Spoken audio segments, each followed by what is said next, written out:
proud members of the Dread Central Podcast Network.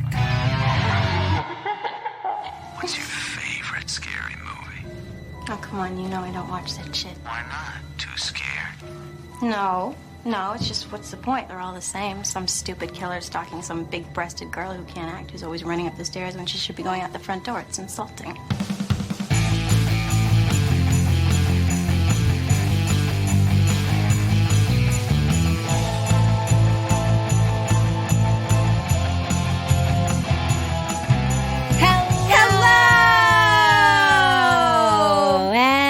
Welcome to Kim and Kat. Stay alive. Stay alive. Maybe.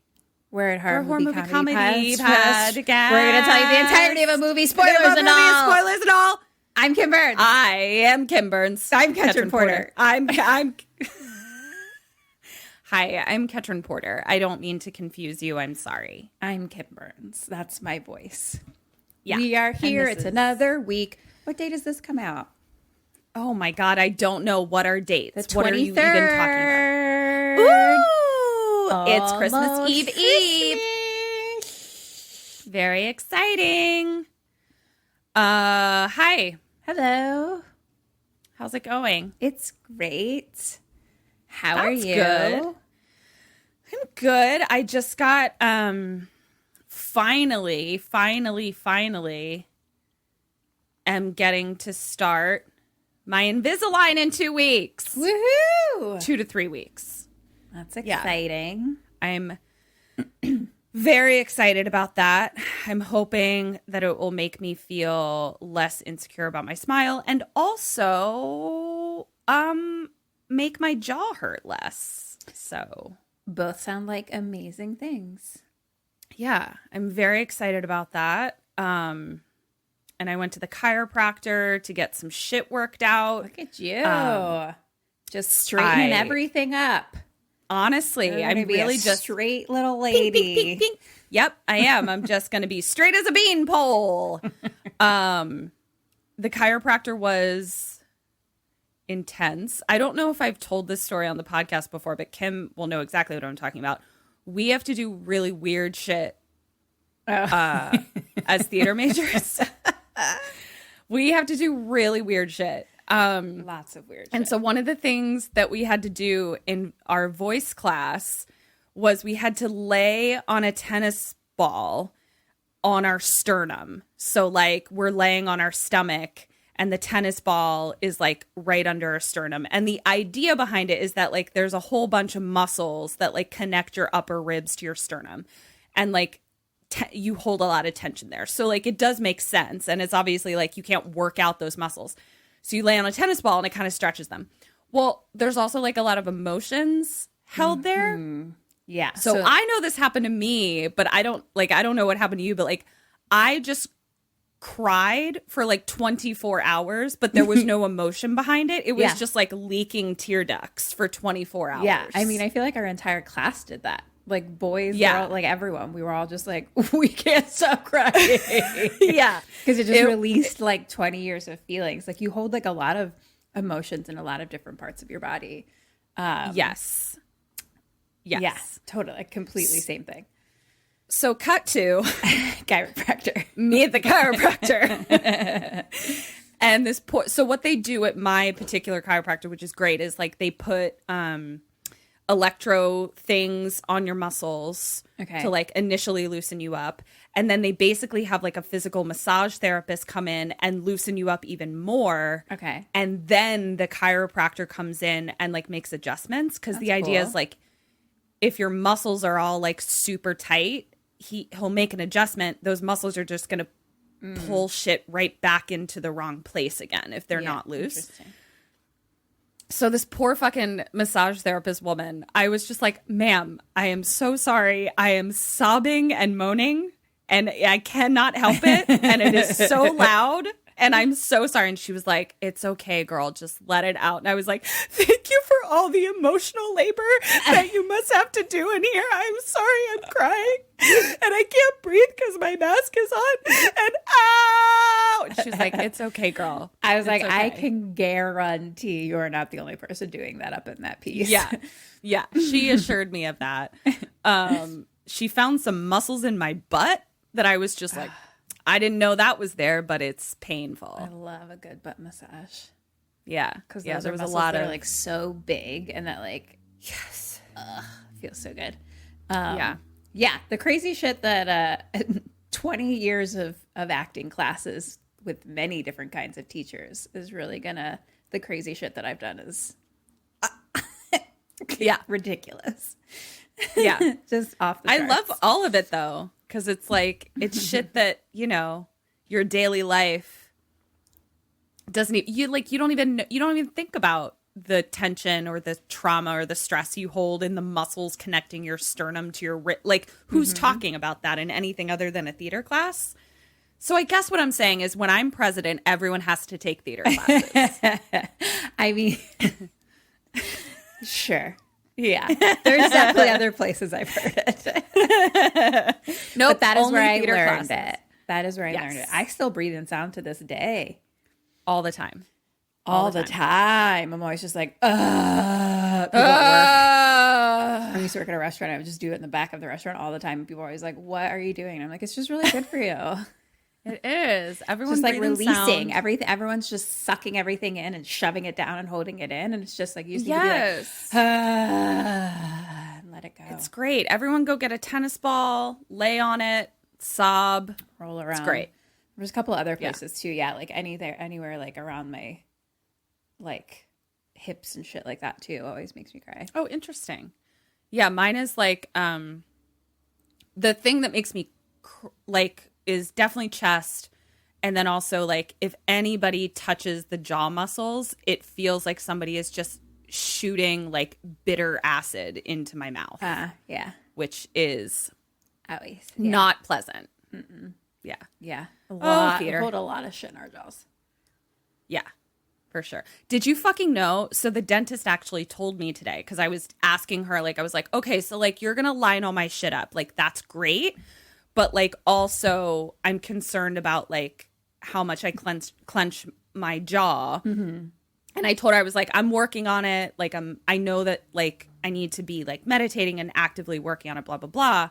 And I was like, but is this going to help at all? And she was like, well, it's not going to hurt. And it's going to mean that like when you are holding tension, like you're not ruining your teeth in a weird way. And she was like, but yeah, like, do your teeth touch like when you're just relaxed? And I was like, yes, my teeth are never not touching. What are you talking about? And she's like, yeah, your teeth aren't really supposed to be touching when you're just relaxed. Did you fucking know that? I don't know. Now I'm like feeling my mouth. Yeah. Like I have to consciously like tell my teeth not to touch when I'm just listening or relaxed. So FYI, your teeth aren't supposed to touch. You're not supposed to just be like holding on like you're holding up your own body weight by a rope with your mouth. Good to know. I mean, I have a fucked up jaw situation, so, or not fucked up, but just that like basically they were like, oh, the only way to fix your upper bite is to break your jaw and move it forward. So like my teeth, I think, don't touch correctly. But yeah. I had a girl in high school who did that. Literally had her jaw broken. And of course she came back like the next year and everyone was like, oh my God, Paige got plastic surgery. And she was like, no, bitch, I got my jaw fucking broken to fix my overbite. So anyway, jaws, muscles, tension, theater classes, everyone. That's what's happening in our world. We had our live show and it was so much fun. It was so I fun. actually had such a blast.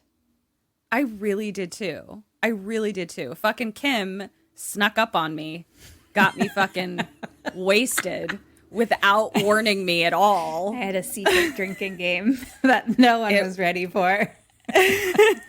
Sorry, not sorry. Don't be sorry. I'm not even like, I honestly, surprise drinking games at this time in our lives, I'm here for it. That's what we all need. It's this like, season.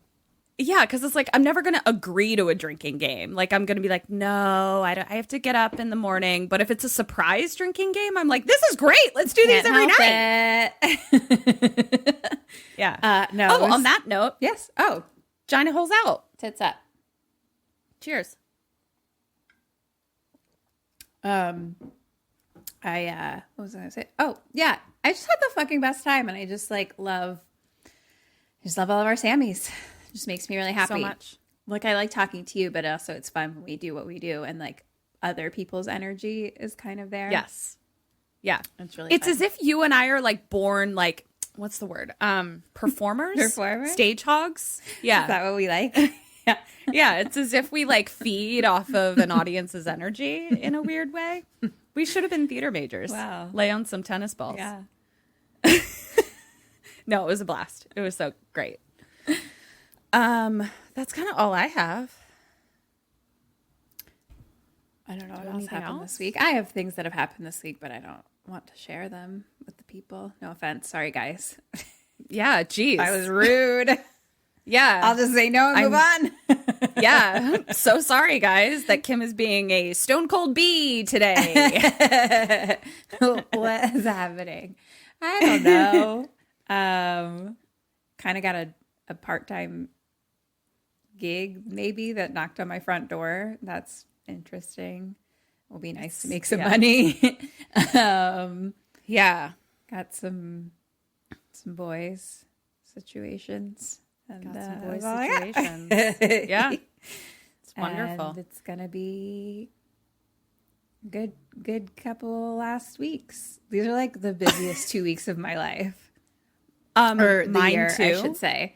And I'm like, why Yeah. is everyone doing things all at once? Like, I had nothing to do for 9 months, and now all of a Yeah. sudden I don't have a second to spare in the next 2 weeks. Like, I'm like, what's happening? Actually, you know what I meant to? So I texted our group text and I was like, is anybody else like fucking feeling like mental trash? You know what I realized? I think it's because my next 2 weeks are so busy and I haven't been busy that it's like freaking me out. Like I feel like I don't remember how to like have more than one thing on the calendar per week. So I think that may have been part of it, that I was just like, ah! Yeah, no, I feel a little scared of it, but also like excited because I think part of the reason why I can't do more than one thing is because I haven't. So like my brain has just been like incapable of like, and it's like been bothering me where I'm just like, I'm a fucking high achiever and I'm used to doing like I'm used to like being a boss ass bitch and like, Yep. I feel like I can do a thing a day and I'm like, yes. And it's at like 2 p.m. So Yeah. but I think it's because of that it's like, Yeah. fucked my brain up a little bit, but Well, energy excited begets to- energy. yeah, Yeah. I'm excited to fucking do some shit, yo. Love it. We got like 1 week left of December. That means you got 1 week left to join our Patreon for the annual membership, and you fucking get 2 months free, bitch. Yes. Also rate, subscribe, and review as well. Also, here's, you know what? What? If you guys, okay, so on Twitter, I would love to challenge our listeners. If you are on Twitter, even if you're not, and you see a tweet that's like, hey, does anyone have any podcasts to recommend? Yes. Blow us up, you guys. Like, blow us up because we Tell are, other people. yeah, like, we love doing this. I think we've come really far, but like, we've done all of this on our own. We don't have like, you know, a big advertising, you know, conglomerate behind us. So like all of our listeners are from word of mouth. So like be that mouth. Please. Be a mouth. Please be that mouth. Yeah. If there's any like listicles or things, Yes. awards, please submit us. P.S. Yeah, for Someone sure. needs to write a fucking I need to tag this on Instagram, but I'm just like, where are all my fucking publications and writers at that like I need to be able to find female horror podcasts. Yeah. Like I was like looking for some the other day and I was like, we should be on the list. Also, please include us on the list. But like, Yeah, also. we should be on the list. But there's like an article from like 2017 and like My Favorite Murder is on it. And I was like, Yeah. they're not a fucking horror podcast. Like, stop it. So yeah, and I mean all female. Yes. All female words. All female. Female gaze, female voice. Because I know there's But yes. mixtures and that's great. But give me them all-female horror podcasts. I want to know who they are, and there should be a fucking list somewhere. Agreed. God damn it. God damn it. So yeah, just blow us up, guys. Don't be afraid to blow us up. Fucking tag us in that shit. Blow us up. Word of mouth. Be our mouth. Love it. Did you watch a movie this week? No. It's your What? turn. No. Fuck you. You are, you know what? I'm glad you did this because it opened the gates of hell to get you back. I just had a fucking pissing heart attack. I shat myself and pissed and had a heart attack all in one. I couldn't control myself. I wanted to go a lot longer, but I couldn't stop smiling. So I just got so scared. Okay, bitch. Did you watch a fucking movie? I did. Great. Thank you. It's like Ketrin's biggest fear. Every time we record that it's just supposed to be her turn. It fucking terrifies me. She didn't watch what? Yeah, I'm always afraid I got my weeks wrong. I did because this one was picked by our patrons. So I gave them some holiday choices, and they chose Better Watch Out. You better not cry. You better not pout. I'm telling you why. Santa's coming to stab you. Okay, thank you. I was like, Was did that- she just fuck up that song, or she's trying to do something with it? I was trying to do something Not with it. how the words go. I was trying to do something. I'm glad it went over so well. Yeah, it was a close, almost tie between this and Jack Frost. Oh, But exciting. this edged out by 1 point. Exciting. These are both ones I wanted to see. So let's do this. Well, this one, like last week, has a lot of choices, like you had. Okay. And I was going to say something about that, but I don't remember. So, Okay. cool. I Here guess we you have go. a lot of choices. Get ready. Great. I'm sure I'll do horribly. Yeah, it's definitely not going to make you want to swan dive out the window at all. Great. Yeah, for those of you that missed our holiday show, I got the lowest score in KK Sam history. Oh my God, I forgot about that. It was embarrassing. It was real bad. It was like Yeah. the fucking open house. It was like less Score than on open Rotten house. Tomatoes. It was like, yeah, it was bad. Let's She, hope like, this week is did better. not stay alive. No, I did not. It wasn't very staying alive questions though. I had to put a spin True. on it to be real. Like the fucking capital of fucking North Dakota or some shit. I think The that bitch. I'm pretty sure I made that a bonus question.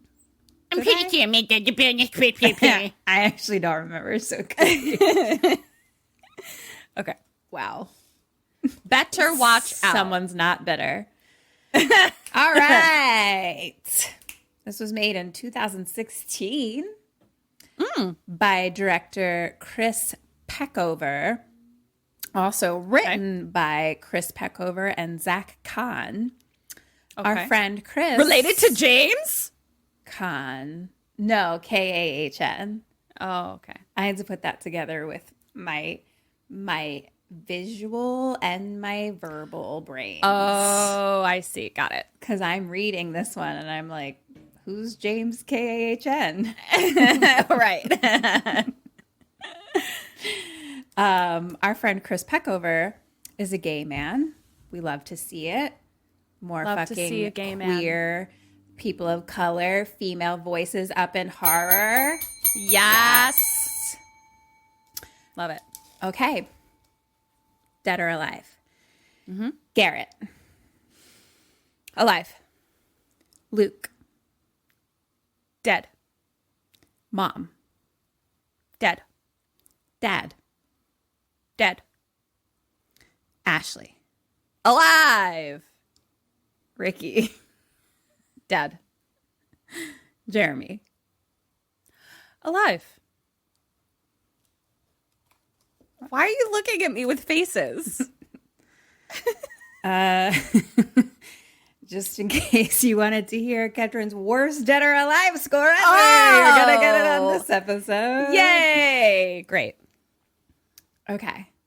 I feel like every time we start, I feel like I'm forgetting things, but I know. seems It's like 'cause this it's a is what we pandemic, our brains do. don't work. This is it. This is what we do. Like, did I have more things to tell people? I don't know.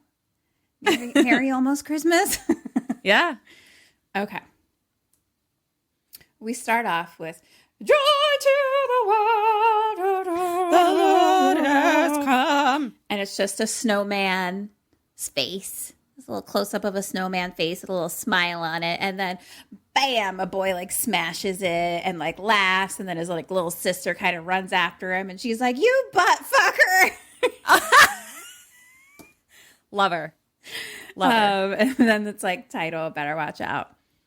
And we're kind of just like moving throughout the neighborhood, like a snowy, very kind of wholesome neighborhood because it's just like everyone's decorated for Christmas. All the like lots of families are outside like playing, like kids are sledding. There's like carolers.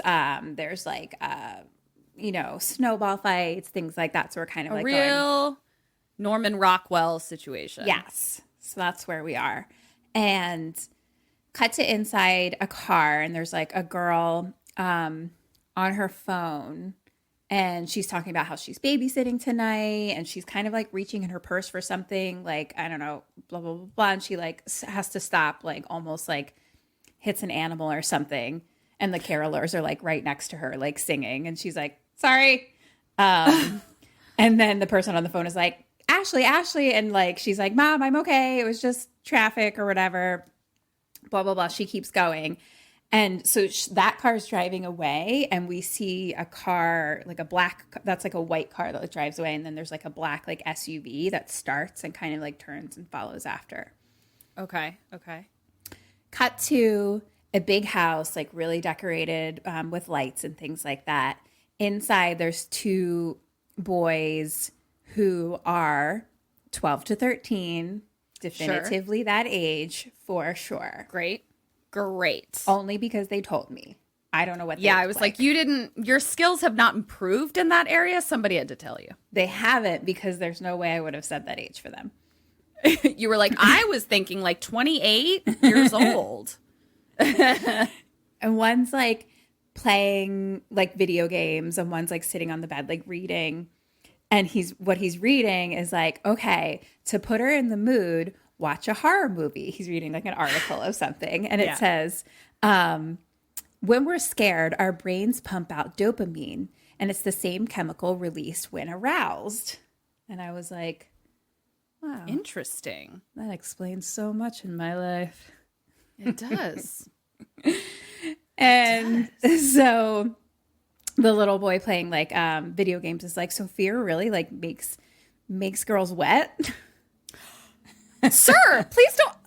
Do not And the talk about other boy's wetness. like, "Told ya." And I was like, my.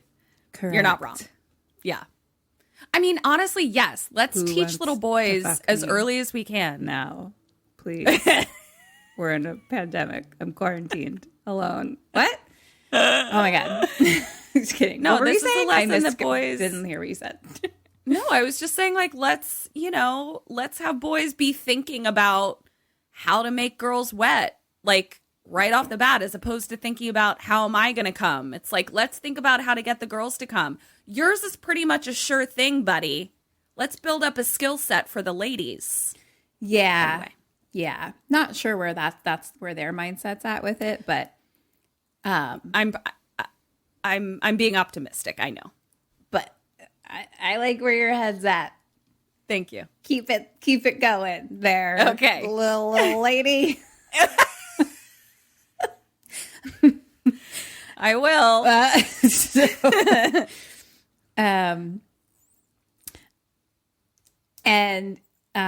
So Garrett is the one playing video games, and he's got like glasses. He's like the friend.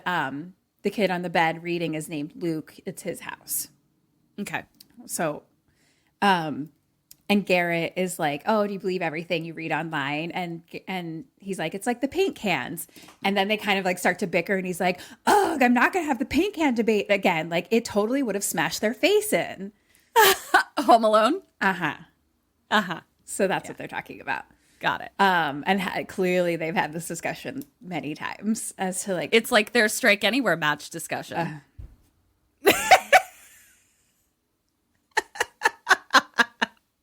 Kim, come back. Please don't quit the podcast. Don't quit the podcast. Come back. Okay. exactly. Yes, that paint can would have smashed their faces for sure. Yeah. So then Garrett's saying like, "Oh, she's like twice our age." You know, like clearly they're talking about a specific girl. And Luke says, "She's 5 years older, like big deal. Like my parents are 5 years apart." And Garrett says, "Well, Ashley is a 10 and you're like a and then like kind of moves on. Oh, buddy, you'll grow into your numbers. And Luke's like, "She likes me. Like it's tonight or never." Uh-oh. And Garrett's like, "Okay, well, whatever. Like my brother gave me weed. That sounds like something fun." And Luke's like, "We just have to stick to the plan." And Garrett's like, "Fine. I hope you get some ass." And then like Mom is standing right in the doorway, and he's like, "Assistance with the computer problem that you're having." Assistance. I love it. And the mom is Virginia Madsen, who I fucking love. Oh, I love her. Yeah, from Everything, but also From Everything. Candyman. Yeah. Back in the Disney. And she's like, "Garrett, don't you have a curfew?"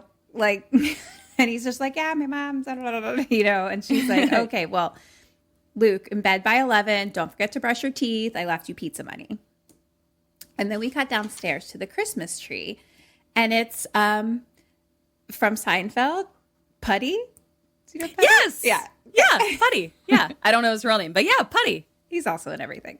I love him. And yeah, he's the best. And so he's kind of like staring at the Christmas tree, and then Mom starts to come downstairs, and she's like, there's Christmas music playing, and she's like, "Can you turn that shit off?" And like Dad comes over with like a box of ornaments, like looking real sweet. And basically he's like, "How come none of my ornaments are hung up on the Christmas tree?" And she says, "Are you sure you've never sucked another man's cock? Not even in college? Not even on some random drunk night?" Like, I love this woman. I have so many feelings about all of it. I equally love this woman for her attitude because it's like fucking hilarious and brilliant. But I also like love that he's like effeminate and like shows a sensitive side. I'm here for all of it. Yeah, no. Effeminate men are my fucking favorite. Jams. I almost got into a fucking Twitter fight today because somebody talked shit about Kevin Smith, who posted a photo of himself crying over the season finale of The Mandalorian.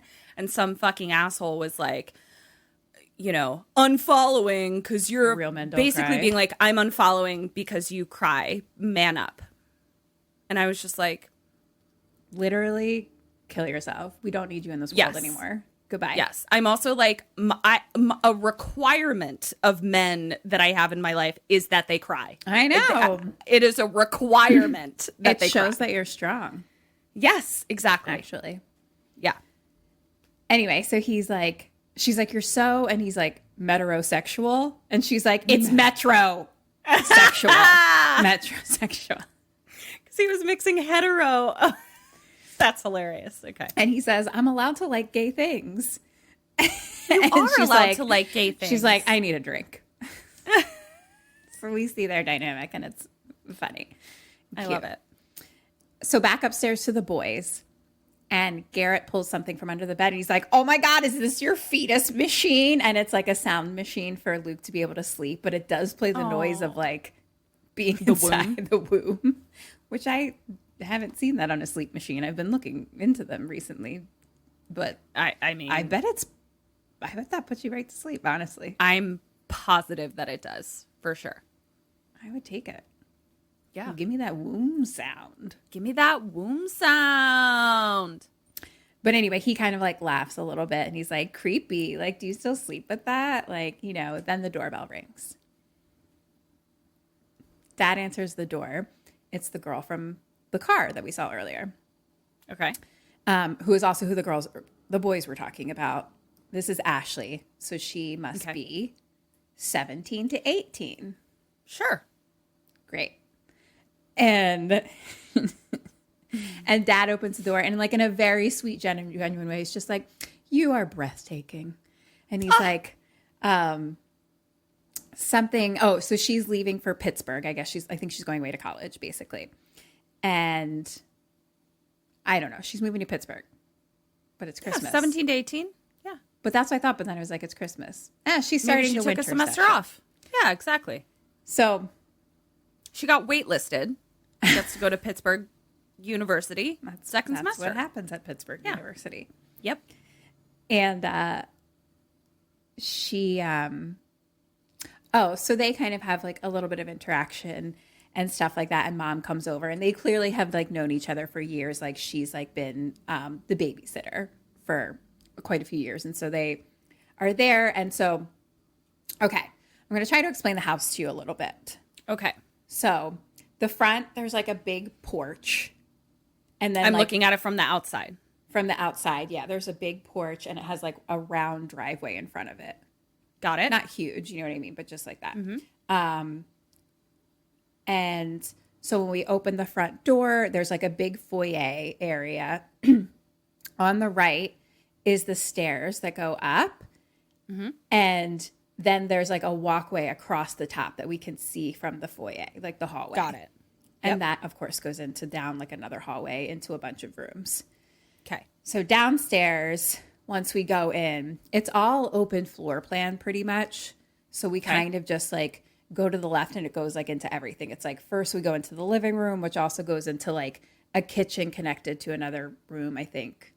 And off the kitchen is like a back door into the backyard.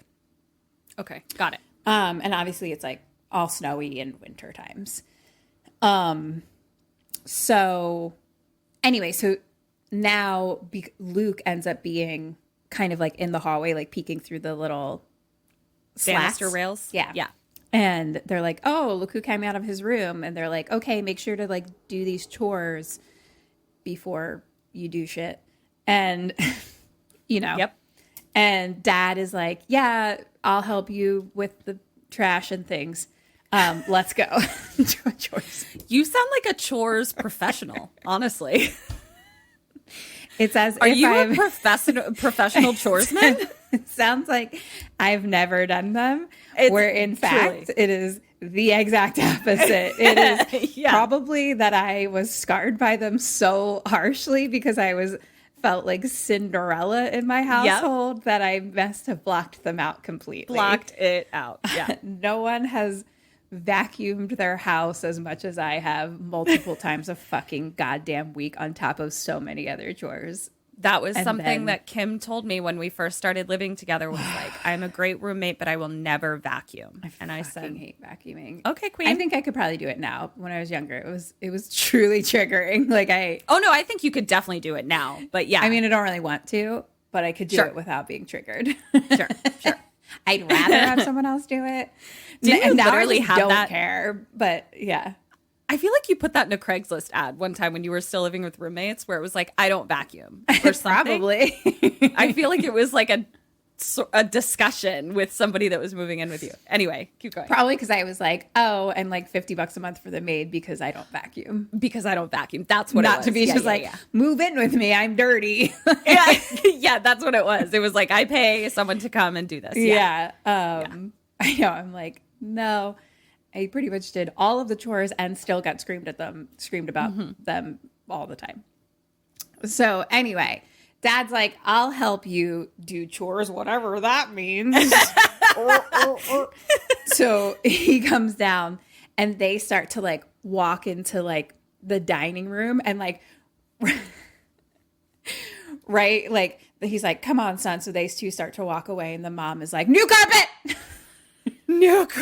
And so he like stops right as he's about to get on it. He's like, sorry, hon, and like goes into the kitchen instead. I love them. And mom is like, okay, Ashley, I want to show you something upstairs. So they go up to the hallway and hear kind of a little bit of a noise. So she opens up pushes like the bathroom door open, and Garrett's in there like going through the fucking medicine cabinet. And she's like, can I help you? And he's like, do you have any itch cream? No. And she's like, top shelf. And closes the door, and she's like, he's bad news. Keep him away from Luke. Sounds like you just said he's bad meat. You don't eat him. Don't taste good. eat him. He Don't don't taste rancid. good. We've tried to cook that fucker up, and it wasn't great. So we let him live. And now he's friends with our son. Sure. So basically she's telling Ashley that Luke has been having sleepwalking problems lately. And so they stand outside his bedroom door, and she's like, make sure when he goes to bed, he takes his sleeping pill. And then when you close the door, she takes out a pencil and she like lays it on the door handle. And so she's like, that way we know if the pencil has been moved, he's been sleepwalking. But if it hasn't, then he stayed in bed all night. Yay. Oh, great. Okay. And then she there's just like a carpet liner kind of in the hallway. A runner. That's what I said. I know. I heard you. And I do that with my chores. You're a choresman. I line it with my carpets. It's one of my chores, carpet lining. So the carpet that's right in front of his door, she like hides the pencil underneath it, and she's like, and what he doesn't know won't hurt him. Oh, okay.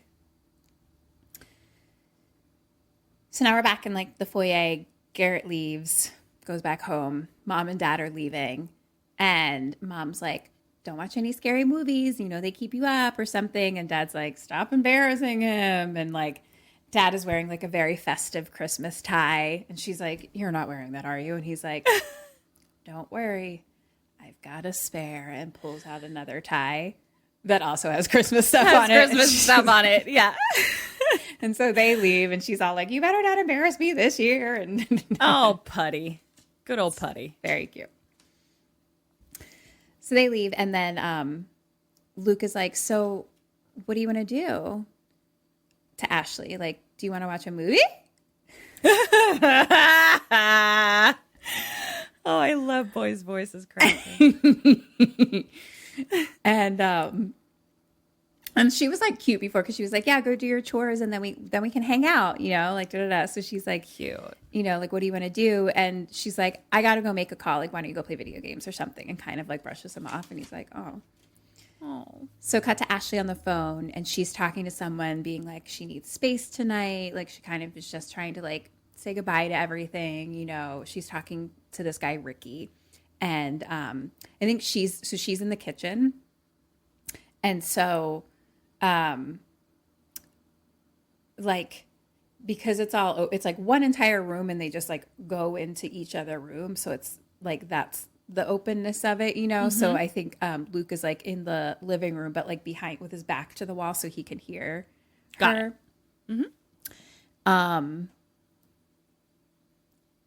So he's hearing the whole thing, basically. Okay. And so she's talking on the phone, and then it's like, spider, Like, crawls like by her hand, and she's like, Luke, come, kill it. Ah, she's like freaking out. She's like, kill it. And so Luke like grabs a jar and like puts it inside the jar with like a little piece of paper, and he's like, he didn't do anything wrong. I love you, little baby. I know. I got a lot of like really like Sweet Baby Cole vibes. I was just thinking Sweet Baby Cole. Yeah. And also, like, she seems like a really sweet babysitter. I love it. Yeah. I love Sweet Baby Cole. There's definitely some babysitter vibes up in here. Yeah. But yeah, you reminded me a lot of that. And so he like takes it outside and like puts it on like the deck out back, and he's like, you're free. And it's like very sweet. I've been working on my spider relationships lately. Oh, how's that going? It's going pretty well. Like, I'm just trying to, like, not have a knee-jerk reaction when I see them, and I just kind of, like, stare at them for a while and, like, acknowledge that, like, there isn't actually a rational thing that they could do to me that would hurt me. Oh, yeah. Like, even if they get into my bed and bite me, which they have before, I'm like, it's my life is fine even when they do that. Yeah. It's fine. So I've been working on it. Good for you. Thank you. I was gonna say something and I was like, no, I can't do it. I think Were you going to talk about ants? Yeah, I was like, I Okay. should try to do that with ants, but I'm not ready. No. Okay, so I do have to tell you this. I almost took a picture and I actively did not because I was like, I think this is like going to actually trigger her, not like joke trigger her. I had a bag of potting soil and I was repotting some succulents, and the bag is like outside and had like a little hole in it. Because I was like, oh, this is the Coachella of ants that Kim was talking about. I opened the bag. It was so many ants that it looked like the dirt itself was moving. Ew. Like it was like there was like an ant farm in the bag. Yeah. It was so many ants that I actually had to like What throw did you the do? bag Just in the threw it away? dumpster. Yeah. I had to because it was just like it was an ant farm. They would have crawled in the bag. all over you. Yeah. If you tried to like use the soil. Yeah. They would have it lived was on you and in you from that point I forward. would be an ant now. Yeah. It was scary. So that was actually made me be like, oh, this is a Coachella, this is a music festival of ants. Like, this is upsetting. This is a bummer. It was not cool.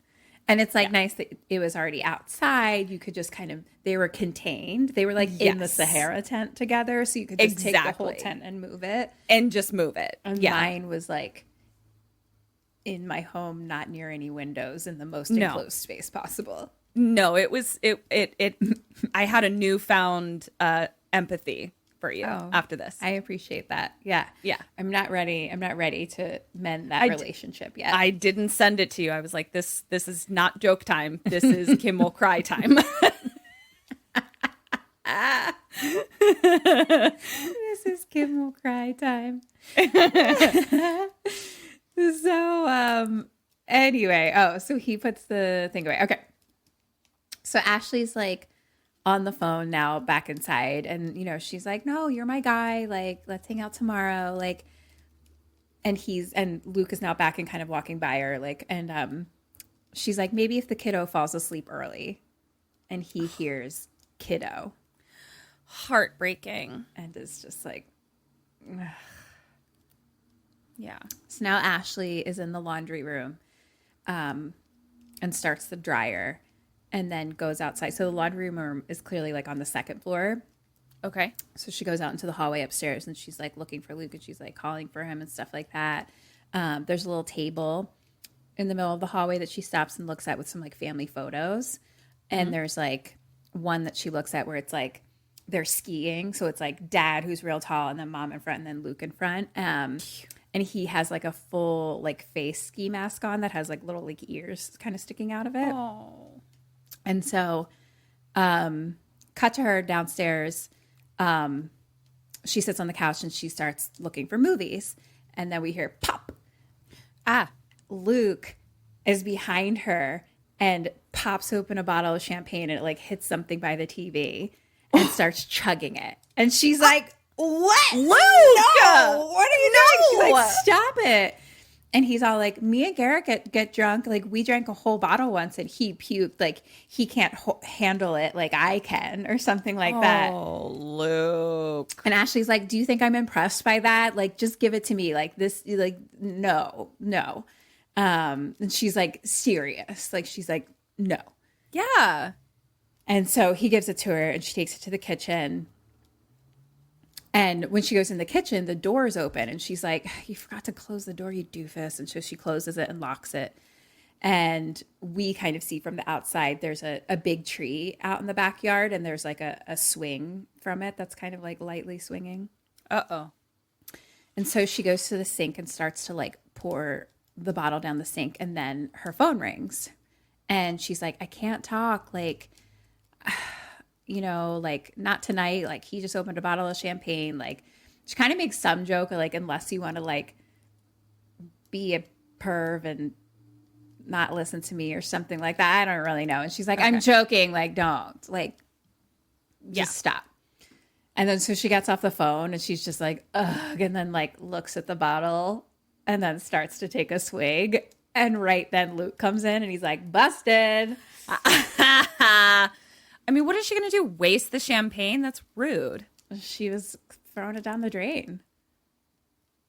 I was like, no, that's what I did on my birthday for a little bit. And I was like, wow, this is how I know I have a somewhat more healthy relationship with alcohol. I'm impressed. Because like it was like super late night and everyone was still like I drank like a bottle of champagne like on my birthday.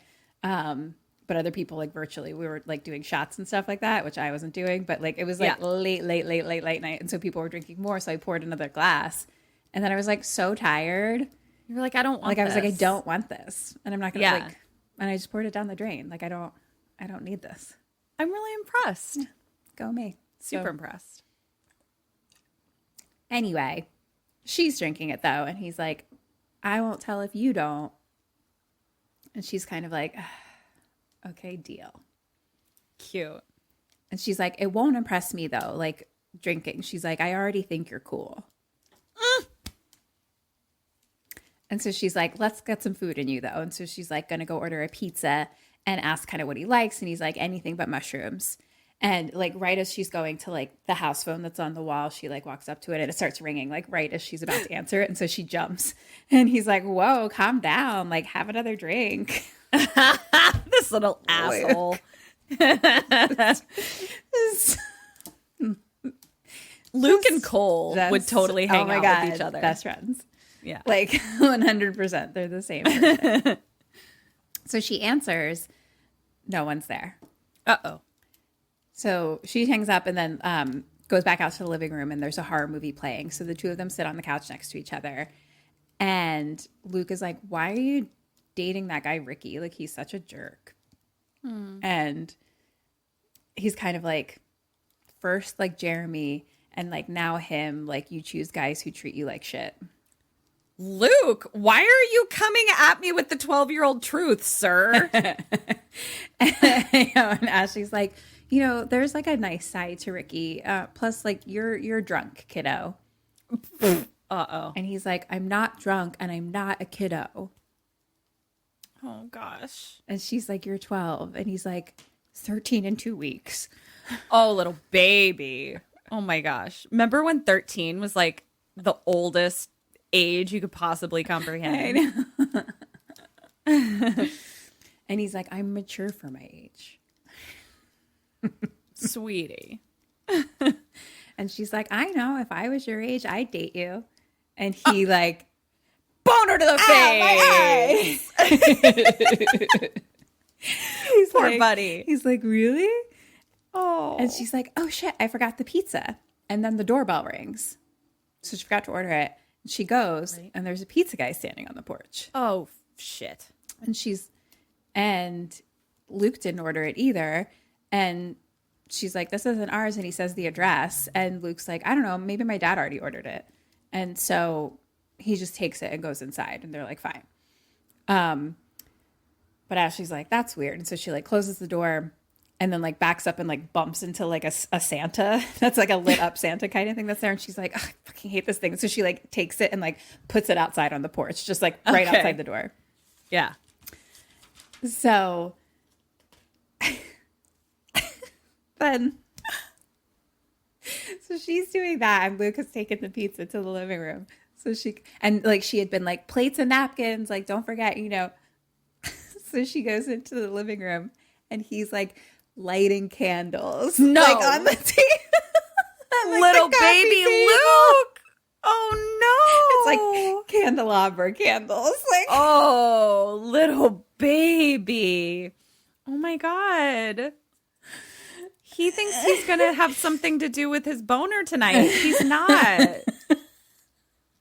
Oh no. So, like, just cute. It's so innocent and sweet. Exactly. Like It's so sweet. Just like the thought behind it is so cute. Yeah. And so they open the pizza. And like effort. Like he's trying to romance sweet. her. Yeah. Like he's like, this is nice, you know? Yeah. For our pizza dinner together. Hey. He could do worse, honestly. More than most guys do for me. Right, Let's be real. exactly. I'm like, take some notes from Luke, everybody. And so she opens the pizza and there's mushrooms on it. And she's kind of like, but if your dad ordered it, like, why would it have mushrooms? And he's like, says something like, I don't know, maybe he wanted me to eat vegetables. But he just starts picking them off. Okay. So they're just sitting on the couch watching the movie and eating pizza. And they're like right next to each other. And so Luke just like lays his head like on her shoulder. Oh my God. And kind of, I think he puts his like hand like on her leg. And so she just like takes his hand and moves it back to his leg. And then her cell phone rings. It's Ricky, but she just like silences it. She doesn't answer. And so he's like smiling about that. He's like, I got this. And she's just kind of like, what are your, family plans for Christmas? And he's like, I don't know, drinking and arguing. And she laughs, but it was like a joke, it was like lighthearted. And she's like, you crack me up. And then the cell phone. Now he's got two black eyes. Yeah, he's from like, boner him in the other eye. And then her cell phone rings again, and she's like, "Ugh, leave me alone." But she picks it up, and she kind of like gets up and like answers the phone, and like on it, she's like, "Oh my gosh!" And like clearly he's like trying to win her over, and she's like, "You crack me up," and she's like, "Okay, we'll see. Like I'll talk to you later, maybe." But she said, "You crack me up" to him too. Yeah. And so then we see like behind her, Luke is like blows out the candles. Oh, my heart. My little baby heart. So she comes back and like sits down. And I think she says something like, "You'll always be my little buddy," or something like that. And he's like, "Let's just watch the movie." Oh. And so they're watching, and it's a horror movie. So she actually does start to get scared. And she's like, "Oh my God." And kind of like, is like, and like, he's just like, and they're like yelling at the TV, like, "Why are they going up in the attic? What are they doing?" And Cute. We're starting to see them. It's a shot of just them sitting on the couch, and behind them are like two windows. And in one of the windows is a shadow of a person. oh no. And then Ashley kind of hears like footsteps outside, like right there, like kind of like as if they like ran like away. And she's like, "Did you hear something?" And he's like, "No." And so they're watching, and now she's like scared and like grabs his hand. And so he like leans over and tries to kiss her. And she's like, "No, Luke, no." Luke. I was like, "Luke, no." Luke, you're a baby. And she's like, "You've been drinking." And he's like, "So have you. Like, why won't you kiss me?" And I was Luke. like, "Luke, this is what we need to talk about. Enthusiastic consent." Luke. Right. Yes. This is Also, when we need like- to have our consent talk. Also, like, you're 12. Imagine if a 7-year-old was trying to kiss you. Yeah. Like, that's what's happening here. It's nothing personal. It's the year you each were born. That's it. Yeah. And she is like, "No, because it's the most inappropriate thing ever." And then the house phone rings. She goes, picks it up. So she's in the living room now, and she's sitting on the couch again, and no one is there again. And she's like, damn it. "Hello." And then it's just a voice that says, "I can see you." No, you can't. No, leave. Goodbye. Question number 1. What do you do? What does she do? Call the police. 911. Jingle, jangle, 911. And she is just like, "Ricky, this isn't funny." The end. I'll give you 1.5 points. Okay. Sure. I mean, call the police seems I've got a dramatic. real quick trigger finger with the 911 when I'm babysitting. I'm very just like, dramatic. 911. Oh yeah, that's one thing I wanted to say is like, obviously you're babysitting, so like you need to keep you alive, but like you need to keep your child alive. Keep the child too. alive. That's, Yeah, for sure. You can't just throw him to the wolves. See you later. Keep yourself. Part of this game will be keeping him alive too. Sure.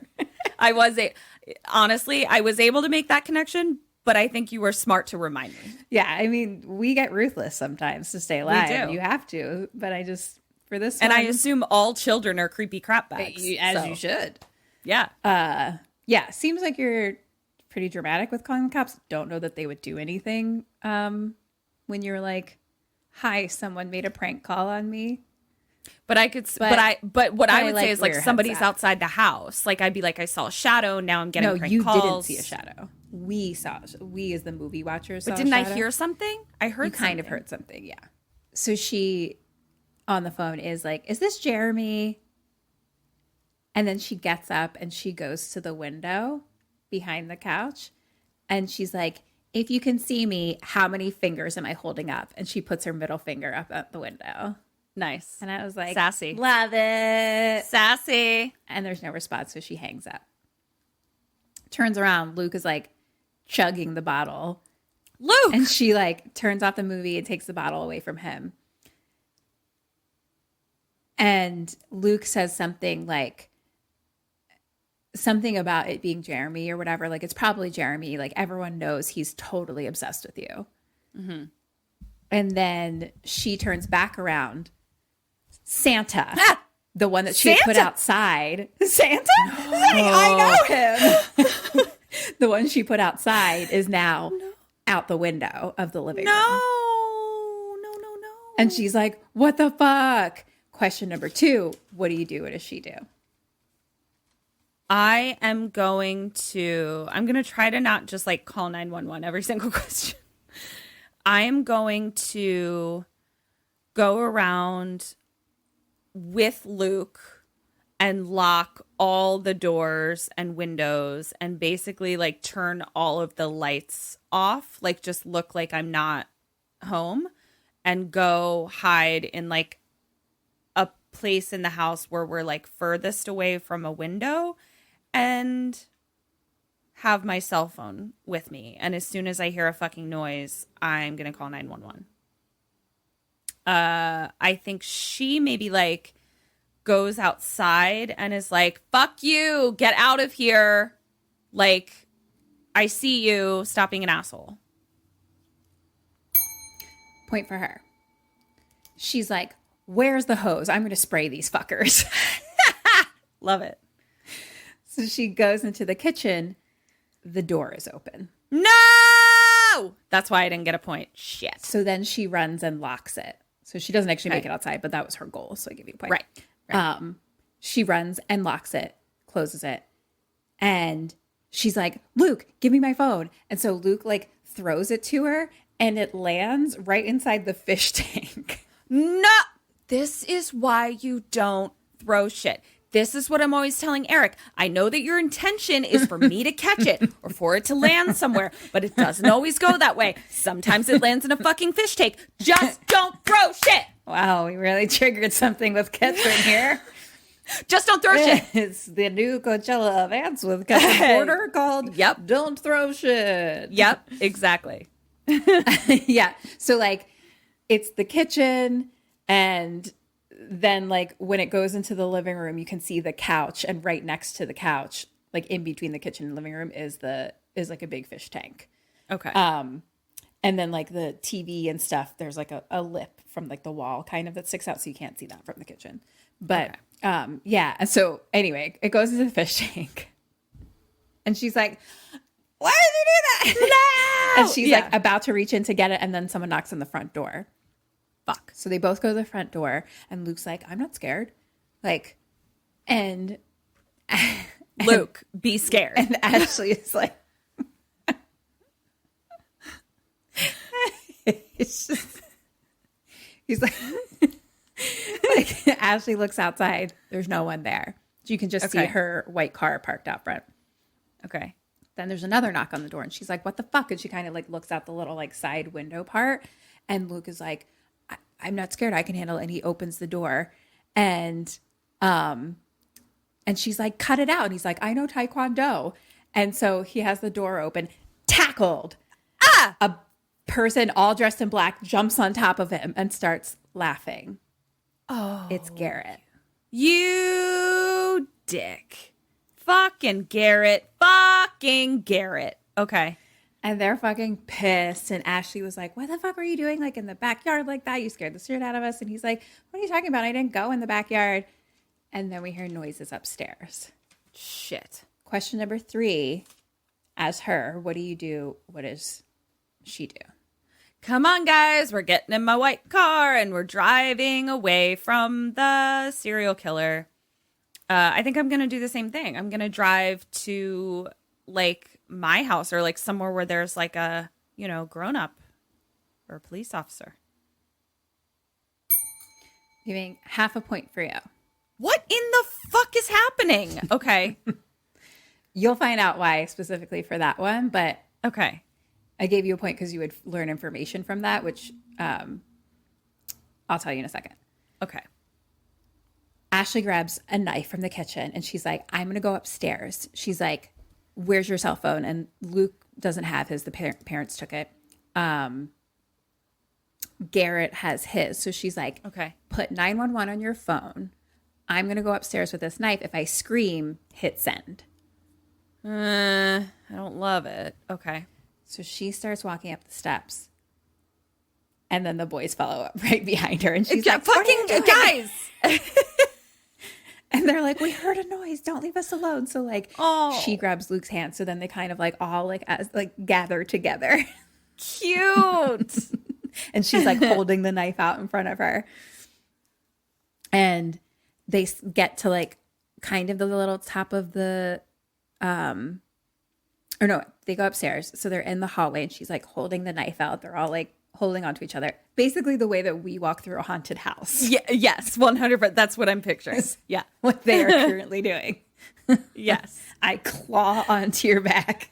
Yeah. And hope that you have a knife out because the bones in my hands are shattered to dust. Yeah. So they're like walking down the hallway, and at the end of the hall, they go into a room and there's a broken window and there's a brick on the ground. So someone had threw a brick in the window. This is what I'm saying. Don't fucking throw things. And so she grabs the cell phone and hits send, and she's like, someone's going to spend Christmas night in fucking jail. Yeah. And the phone doesn't work. And she's like, what the fuck? And he's like, I don't know. My phone always works here. And so she picks up the phone like on like the desk or whatever, like the house phone.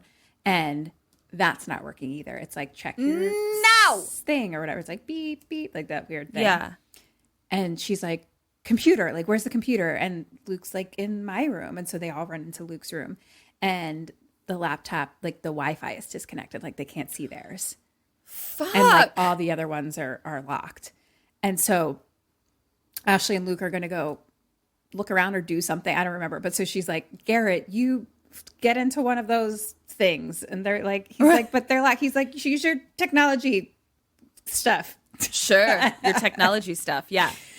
So they leave him there to figure that out. Ashley and Luke go downstairs and she's like, we just have to like get to the security system or whatever. And then she's like looking around and she's like, you don't have a security system? And he's like, we never needed one. It's a really safe neighborhood.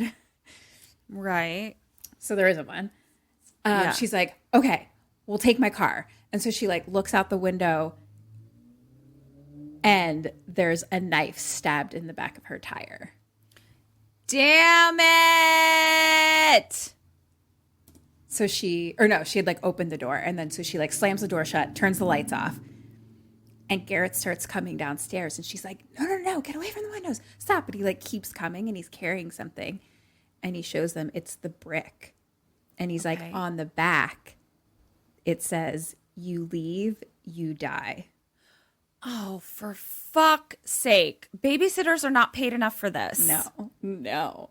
And then lights come on outside and like blaring lights like into the windows. Okay. This one, question number 4, you get to answer 3 things. What do you do? What does Ashley do? And what does Garrett do? Okay. Garrett's holding the brick. Yeah. Okay. Lights just blasted into the dark house. Mm-hmm. Right? Yeah. From the front. Yes. Okay. And is there a back door? Yes, I've talked about it multiple times. I was just making sure that it was. I can't remember where it is in the house. Okay. But the brick says if you leave, you die. But there's no security system. Okay. So, Garrett, do we know what the lights are? Are they just like No, like I assumed it was like headlights, basically. headlights? Okay. And we're in suburbia, meaning like our houses are close-ish together. Yeah. Okay. I am going to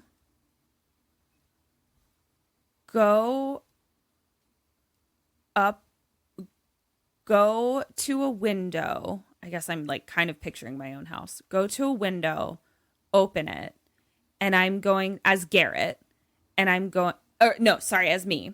And I'm going to take the brick and I'm going to throw it through my neighbor's window to get their attention, to be like, we need help, call the police. Garrett, what? I mean, I don't think they're like that close. I just meant like they're not like miles apart. Like they're nearby, like, but Okay. I feel like I could they're like sharing like a driveway. No. Okay.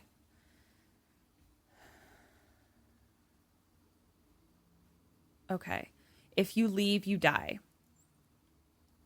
Like it's the kind of thing where it's like the backyard is like fenced in and stuff. Like they have, and it's a pretty big house, not like mansion or anything, but it's like a good size house. So it's like, Okay. I still feel like I would still, maybe this is going to kill me. I don't know. I feel like I would still try to make a run for it out the back door to a neighbor's house. Like I would just try and book it to a neighbor's house with the kids. So I'm going to give that a shot. Is there a basement in this house? Do we know? there's not a basement, there is an attic. Okay. I think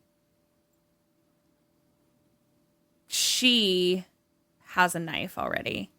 I think she gives knives to the kids as well. And Garrett, I think what the fuck does he have? What is his deal? I'm not sure what Garrett does. I think Garrett tries to go outside and see who it is. I don't know. And what does she do?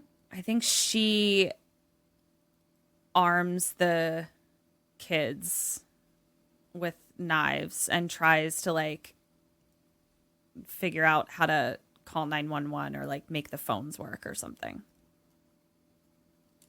Make the Wi-Fi work. And Garrett goes outside to like try to be a hero or some shit. And you run outside? I'm going to try and make it out the back door to like scream my fucking head off, like try and make a commotion. I'm going to give a point for you and a point for Garrett.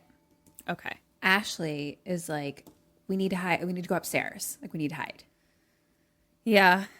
Garrett is like, I'm getting out of here. Like, okay. this. Yeah. Yeah. So he's not being a hero, but he's like, I'm going home. But he's getting out of here. Yeah. He's being an idiot one way. It's an idiot both ways. Yeah. So he runs out the back door and then gets like shot with something and falls in the snow. And it's like blood in the snow. Oh, shit. And Luke had stayed by the front door. And so Ashley was like, Garrett, no, don't. Like she was trying to chase after him. So she's standing at the back door as that happens. So she like shuts it really quick and like turns off all the lights over there. And Luke is like, what happened to Garrett? And Oh, Ashley no. just like turns and tackles him. And she just like Yeah. lays on top of him. And he's like, is he hurt? Oh no. And she can kind of like see like through the window a little bit and like just kind of like sees like that he's kind of his body is like behind like a bush sort of or whatever. Yeah. But she just sees like a little like red in the snow. Yeah. And so she kind of like then just like turns. So they're like laying like next to each other, looking at each other. And she's like, here's what we're going to do. So question 5, what are you going to do? What is she gonna do? don't know. Here's what we're going to do. Have you ever seen that movie Home Alone? We are going to set booby traps everywhere until your parents get back. Hand in hand. I'm a booby trap this place up. I'm a Macaulay Culkin this bitch. That on, was hand in Kevin. hand? That was hand in hand. Oh, I'm so sorry. Okay. I'm a booby trap the this fuck place up. out of this place. You're just saying that because of the clue I posted. I didn't see the clue. You didn't see it? Did I see it? Oh, it was a paint can, wasn't it? It was a paint can? Yeah. Yeah. I'm gonna booby trap the place. And by booby trap, I mean like we're not just going to like sit and shiver in a corner. Like I'm going to like try and make it like wherever I'm hiding that there is like I either know that someone's coming or like they're going to trip and fall over something or like that kind of shit. Mm-hmm. I'm going to give you 0 points. You are a bitch. So Ashley's like, we're going to go upstairs to the bedroom. We're going to lock the door and we're going to scream out the bedroom window until one of the neighbors hear us. God damn it. That's what okay. No, you wanted to throw a brick through their window. No. And then I was like, yes, they did not throw a brick through the window, but I should have gone in the same trajectory of alert the neighbors. Yeah. Yes, alert. I liked where your head was with alerting the neighbors. It's just like, Yeah. I think your voice travels farther than how far you can throw a brick. I'm so sorry. Excuse about me. that. Please do not bring my brick throwing into question here because you will lose. Oh, okay? will I? Yeah. You've never seen me throw a brick. You don't know anything about my brick throwing. I was on the varsity brick throwing team in high school. I didn't know this about you. I take it back. I'm so sorry. Thank you. I lettered You get in a brick point. throwing. You get a point. So she's like, so Luke is like, well, what if they shoot us or that like makes them come inside? And he's like getting kind of upset. And she's like, just stay calm. Like, we're going to get through this. And then she's like, do your parents have a gun? And he's like, yeah, in the bedroom, like under their bed. And so they like kind of sneak through the living room and they hear like a little creaking sound like upstairs. And they're kind of like hiding behind the couch. And so Ashley's like looking like kind of towards the front of the house or front of the couch. Excuse me. Yeah. And so Luke has his back up against it so he can see behind like towards the window. So his eyes like start getting really big because she's like, come on, we're going to go up to the upstairs and we're going to go. Like, she's kind of like saying what we're going to do. Yeah. And he just gets like real like scared eyes. And then he's like, there's someone there. No. And we see just like a shadow like standing like in the window and they're like, run. And so they run upstairs. And as they like get kind of like, or they run to the stairs, but as they kind of like get towards the top, it's just like they're like peeking over the top of the stairs. They see down the hallway, there's a guy dressed all in black, like completely with like a face mask and everything. And he's holding like a shotgun that has like a flashlight on the end of it. Oh, and shit. just like kind of like walking down the hallway. And so he goes into a room. So they kind of sneak into like the first room, like on the right, which is the laundry room. Okay. And Luke is like super fucking scared. And this room happens to be where there's pull down steps for the attic. Ah, okay. So they do that. They go up and they close it. Okay. So now they're in the attic and they're just kind of listening. And we see the laundry door room open. And Luke and Ashley are both just like, shh. And we only see like the bottom. It's just like we see like boots kind of like walk in. And like we see the kind of light of the flashlight looking around. And Ashley's like, we should just stay here until they leave.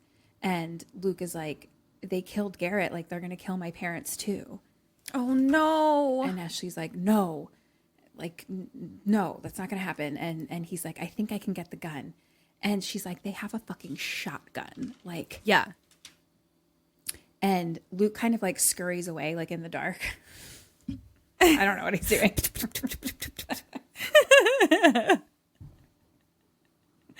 You know what? Scurry away like a little mouse. I don't know where he went, and neither does Ashley, because she's like, Sure. where did you go? What are you doing? Right, She's like, right. Luke. Like, and then so she goes to look at him, and she's like, something's on me, something's on me, something's on me. And so she falls, and she falls back onto the stairs, through the stairs, and he grabs her arm, like at the last second. And there's a spider crawling on her face, like a tarantula-looking spider. Like, Why are there tarantulas in your attic? No. I mean, it looked big. It didn't look. No. It didn't look like my friend that I just let be in the ceiling. Yeah. No. Also, this is straight up Home Alone. Doesn't a tarantula crawl across one of the burglar's faces? Yeah. Okay. And so, and he like, she's like, he like grabs her and he's like, I got you. And so they're like, he's like holding her and she's like freaking out though. So she's like, Yeah. get it up, get it up, get it up. Like screaming audibly? Yeah. Fucking shut up. 'Cause Okay. she's just like losing her mind, almost fell down the fucking floor. And he's Okay. like, look at me. I got you. It's going to be okay. And I was like, and then Luke's first pube sprung out of his skin. And suddenly he went from talking like this to talking like this. I've got you. So they go down the steps and kind of like listen at the laundry room door and don't hear anyone. And she's just like freaking out now and like just sitting on the steps. And so he like hugs her and he's like, I'm scared too. Oh. And he's like, but I think I can get the gun. And so he like runs out and she's like, no, but like leaves her alone. So she's just like sitting, staring at the door. Bzz, the dryer goes off. Oh, God damn it. So then she's like slowly walking towards the door. And then Luke comes in and grabs her. And they go into his bedroom. But they like go into his bedroom and just kind of like get behind the door. They don't actually close it. And he has a gun now. And she's like, is it loaded? And he's like, yeah, I checked. Okay. And then a guy comes into the room. And so they both are just like hiding behind like the open door, you know? Right. And Right. Luke like raises the gun, like, should Yeah. I? And Ashley's like, no. Like, he's like, should I shoot him, basically? Yes. I mean, yeah, Yes. I think so, right? But Yes. Ashley was like, no. And so the guy leaves and closes the door. So they run into the closet, and it's like a Halloween closet where it's like slats kind of thing. Yep. Mm-hmm. Got it. And Halloween the movie, everyone. Halloween Not the movie. like- yeah. Yes. Correct. Where Laurie Strode hides in the first movie. Continue. Yeah, that's the closet type. Yeah. That's what I'll be putting in my home decor. Halloween, please. Yep. And Luke basically wants to go scare the guy away. He's like, I'll protect you. Like, so he's all about like saving her now. And so they're kind of like talking back and forth. And then all of a sudden a sound goes off and it's like, there's like a toy in there that starts like making noises and lighting up or whatever. And they're like, no, no, no, See? no, no. And it starts like blinking, lighting. And then she looks at something and there's like a mask or something that like, it looks like a person, but it's actually just like a mask that happens to be like hanging right by like where a jacket is hanging kind of thing. So she's like, See, this is why you don't buy smacks it. This is why you don't buy your kids toys. once again, I think we've proven that before, and seems like lots of episodes. Lots of movies. I mean, there's so many reasons to not buy your children toys. Yeah. It's always Chucky. That was idea. no, not Chucky. Yeah, Child's Chucky. Play. Child's Play. There's been other times where this is not the first time you have made this blanket statement. I just feel like there's lots of things that you can find around the house to entertain yourself. I don't need to buy you toys that are going to make noise. Oh, it was also A Quiet Place. Look at how many toys end up killing people. Yeah. Yeah. Yeah. Go do your chores and yeah. Find something to entertain you there. Yeah. Go do your chores. Off with you. Off with you. I'm like making movements and faces and not knowing how to put those together with words for our audio podcast. But yeah, Ketra knew what I was going for with my silent movements.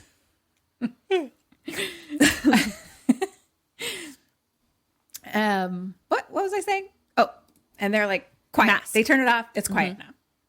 Okay. Then we hear the footsteps. The guy comes in, and so he's flashlighting around. And Luke is just like, go away, go away, go away. And he kind of shines the light like through the slats, Sure. and then turns and looks like a different way. And then Ashley looks at him and sees his ski mask that has like little ears on it. And she says, "That's your mask." What? Question 6, what does she do? What do you do? That's your mask. Getrin is perplexed. I have so many scenarios going through my head and I don't like any of them. Oh, I looked the wrong way. I was trying to look at your traffic. Okay. That just short-circuited my brain. I could tell. Feel like it looked like her screen was frozen for a second because she just me. freeze framed. Well, I guess I'm just confused because like this information doesn't do anything for me. You know what I mean? Like at this point, I don't really care who it is. I remain concerned that there is a man with a shotgun in my, you know what I'm saying? Right. Like, so I think I don't quite know what her plan. Oh, well, me, I don't give a shit about what fucking mask he's wearing. He can be wearing a fucking like, masquerade ball mask for all I care. I'm taking the gun and I'm shooting him in the fucking head. Like, you are an intruder. Goodbye. I'm shooting you. What does she do?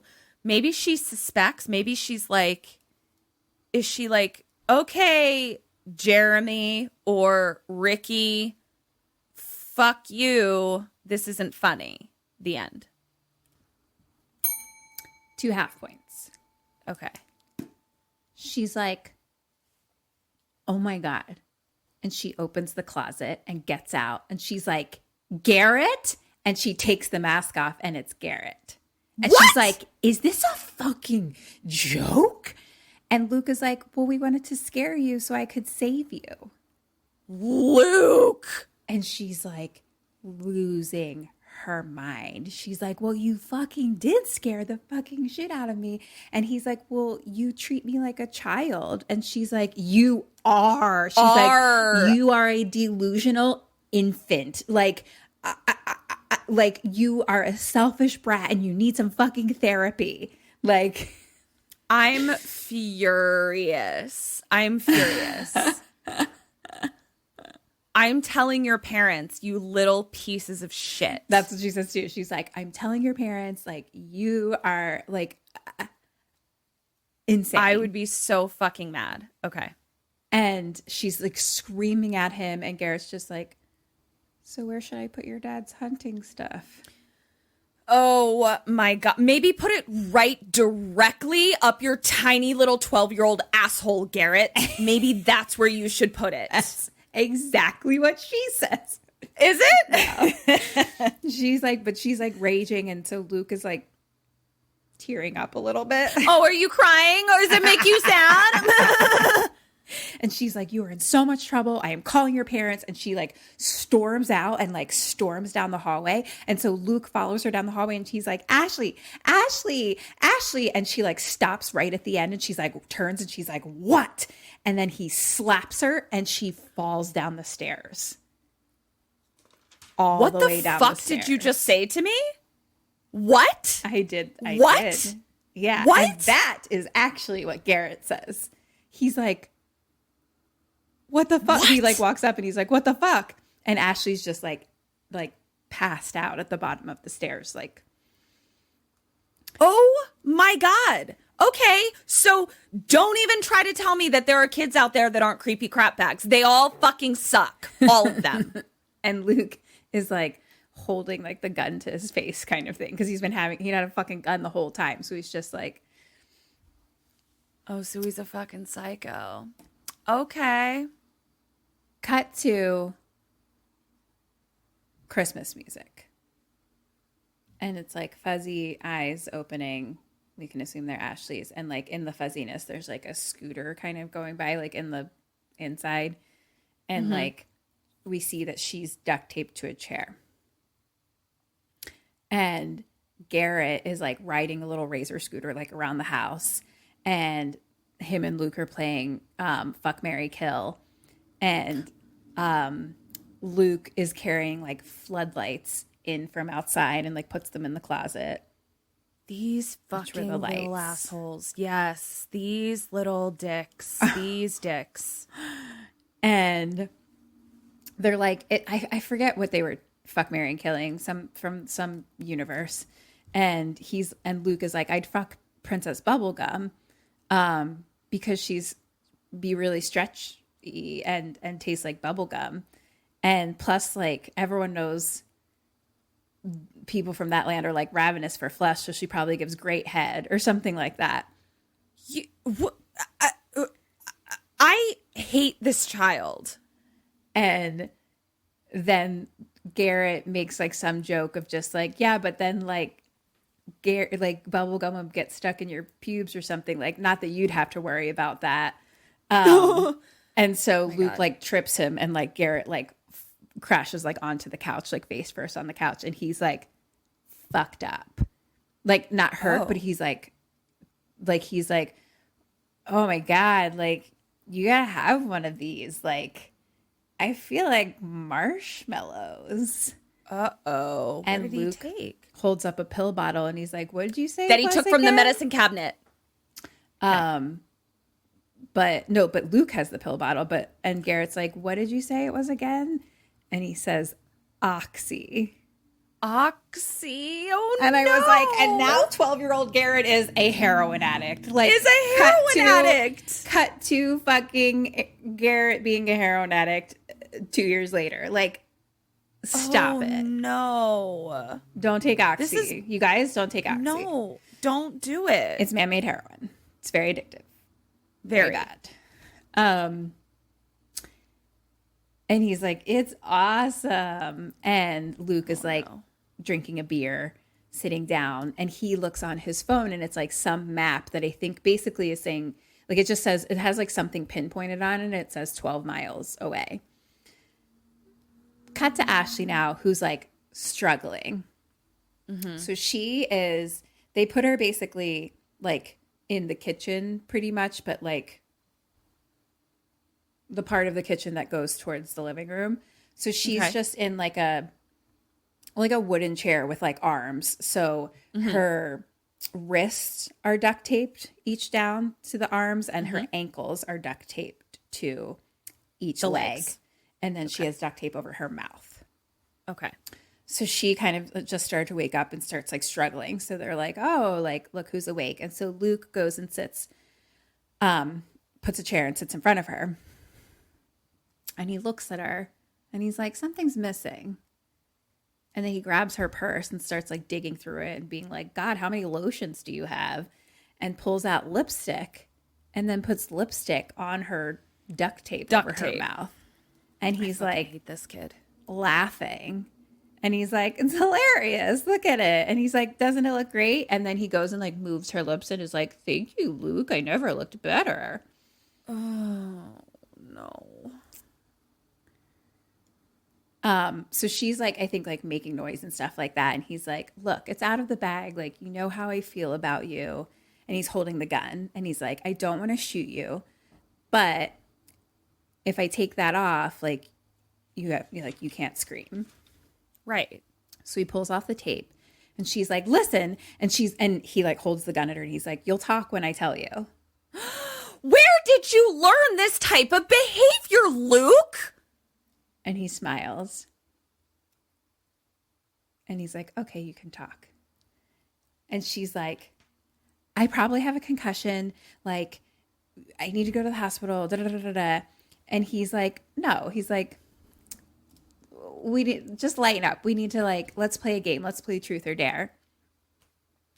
And he's like, if you win, I'll untie you, Ashley. If you lose, you drink this. And he pulls out kind of like a little like Visine looking bottle, but just like a little liquid bottle. And he's like, this is my insurance policy. And Ashley is like, this is not okay. No. And Garrett is just like, neither is political corruption in West Africa. He's like, by the way, I need help on that paper. It's due on Monday. And they're just like, truth or dare? Ashley says truth. And he says, how many guys have you fucked? And she's like, what? That's none of your... None. And he's like, bullshit. Everyone knows you fucked Jeremy. And she's like, no, I broke up with Jeremy because he told everyone that. Oh, shit. And so now Garrett goes and he's like, Luke, truth or dare? And Luke's like, dare, of course. And Garrett says, I dare you to touch a tit. What? Do you know who would never pull this fucking shit? Cole. Cole would never do this shit. Ever. Yeah. No, I was fucking with you. They're not the same. Wow. You little pieces of shit. But I did really think of him at first. I did too. You little shithead. And Luke is just like, universal rules, Ashley, got to do it. Like, right or left? And so he just like, we kind of like watch from behind her. So we just see kind of like his arm go down, like, I guess in her shirt. And he's like, oh, that is nice. He's just like holding it there. And he's like, I can see what all the fuss is about. And then Garrett starts to laugh and like point at his boner. Oh, I am so uncomfortable. I feel like Kendra needs a moment, but the movie's still going, babe. So here we go. Get on the ride. Keep going. I just feel so face, angry. Her face is like so upset, and I'm so happy about it. First of all, I don't like my authority being questioned when I'm babysitting, so that's one. They're not following any of my rules. Oh no, they don't give a fuck what you say. No, they don't. This is very triggering for me. Continue. So Garrett's like laughing at his boner, and Luke is like, "Shut up!" And then idiot. They kind of start like Luke kind of like is like, "Shut up!" And like they kind of like get at each other a little, and like Garrett like pushes him a little, and Luke is like, "Don't push me! I will kick your ass." Oh my god, Jesus! And then he goes up to Ashley and he's like, "How'd that feel?" And she's like a little boy felt me up. Yes! Little idiot. And he's like, do you know what it's like to love someone who doesn't love you back? Oh my fucking God. You are 12. You are fucking 12. You don't know anything. Also, yes, I do. Yes, I do. And she says the same. She's like, more than you know. And he's like, what are you talking about? Everyone loves you. Like, all guys want to fuck you. That's not love. I was so upset by all of this. Yeah. And I'm like, also, just because someone doesn't like you doesn't mean you get to kidnap them and try to fuck them.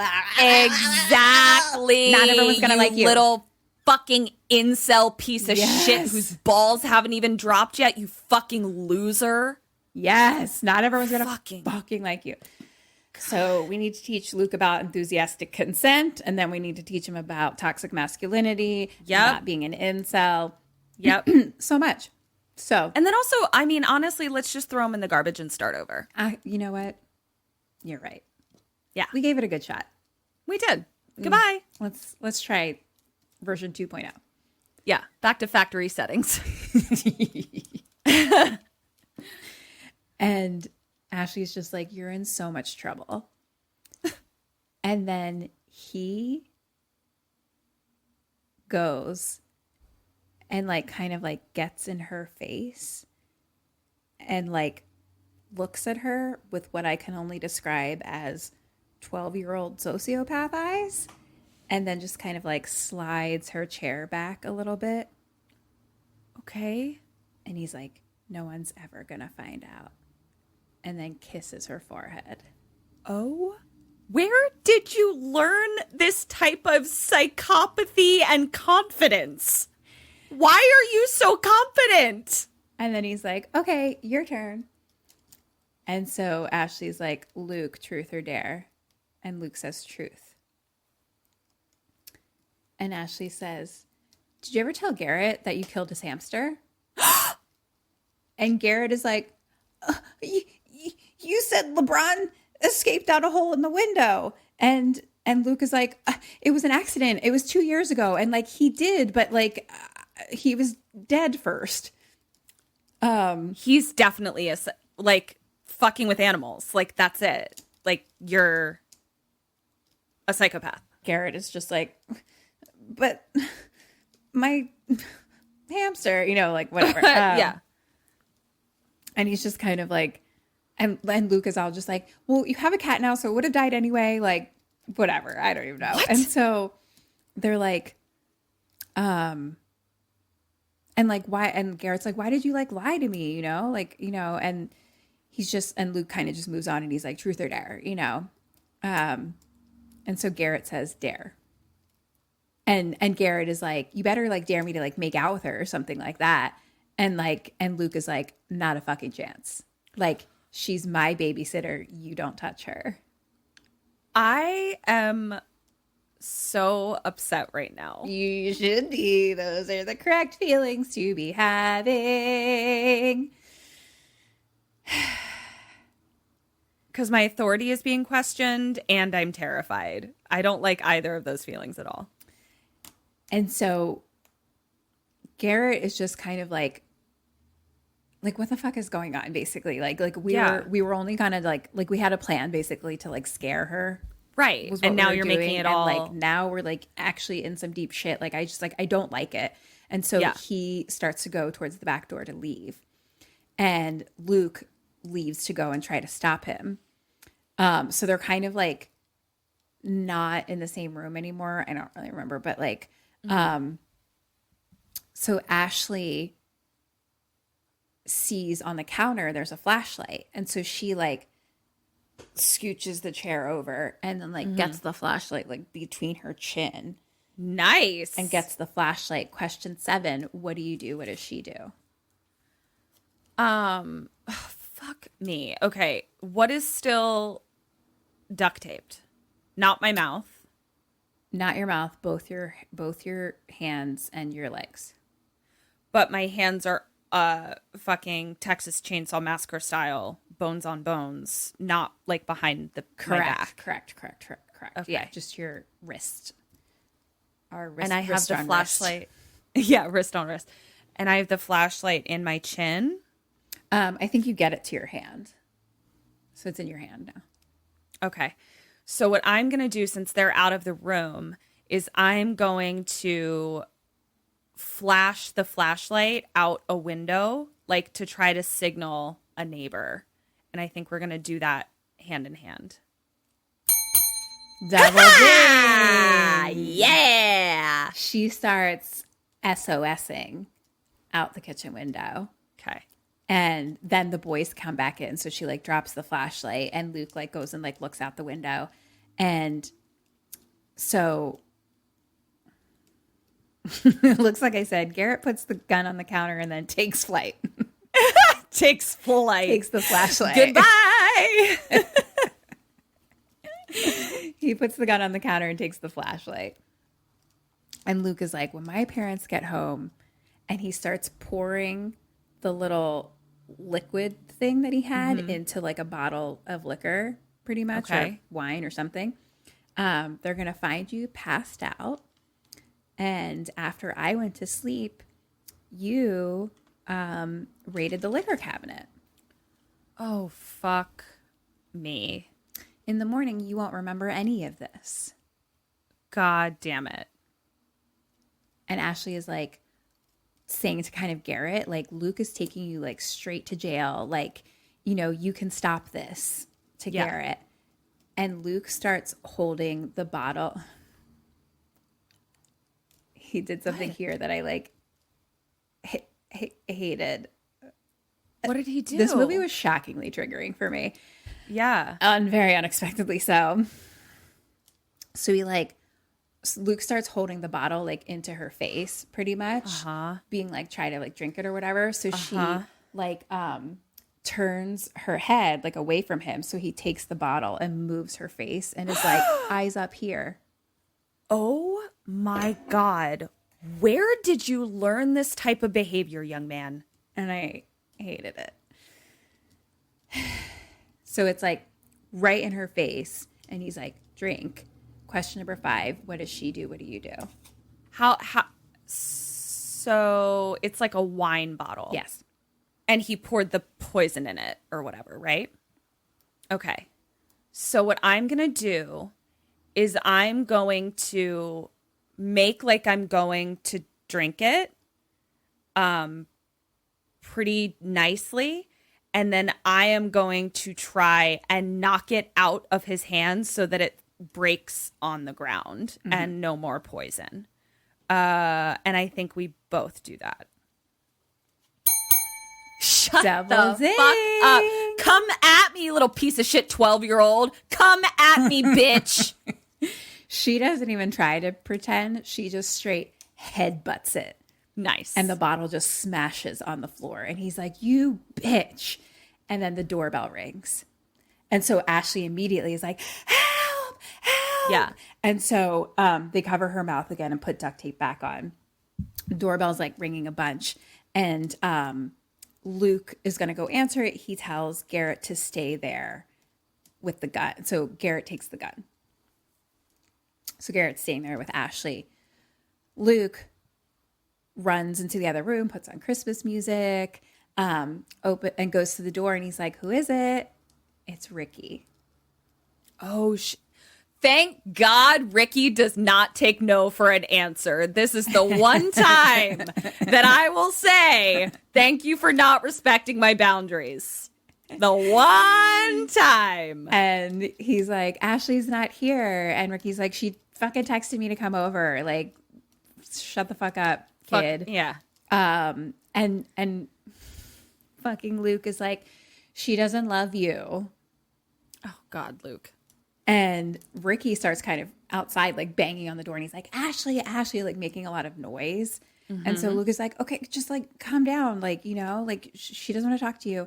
And he's like, Ricky's like, well, can I at least give her these? And it's one of those doors where it's completely wood, but there's like little windows up top. And he puts like flowers so you can see through the glass. Yeah. And Luke is like, fine.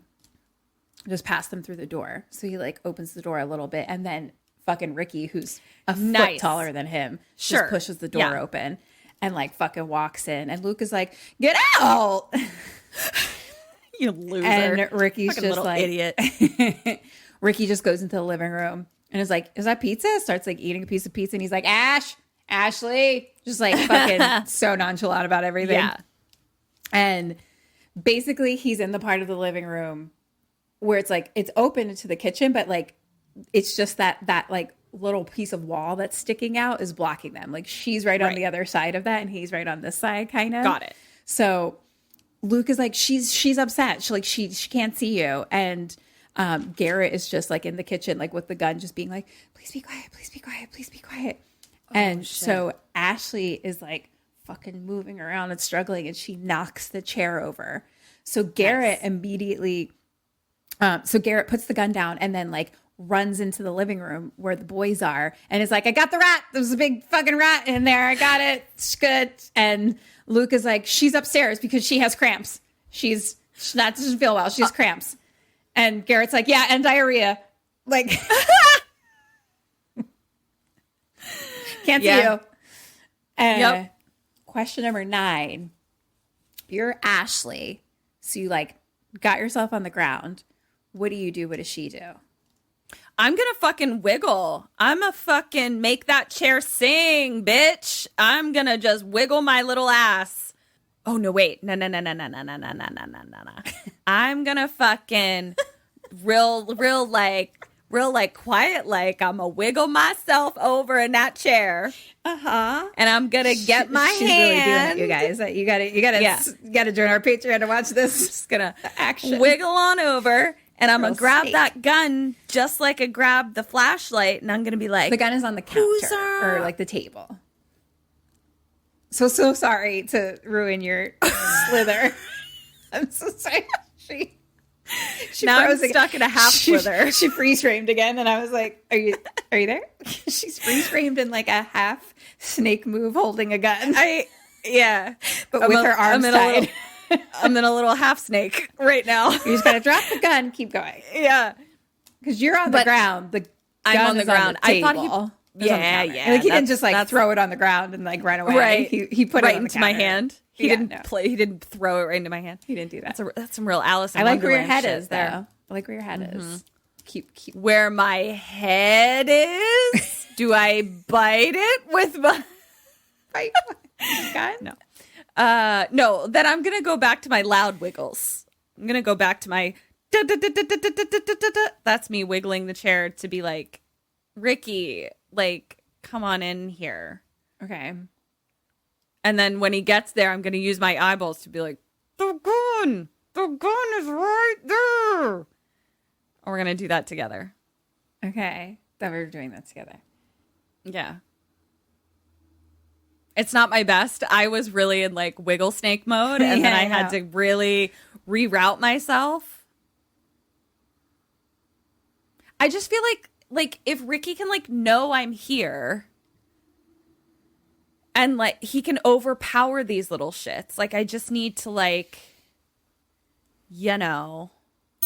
I'm going to give you a half point. It sounds like a really great try. Yeah.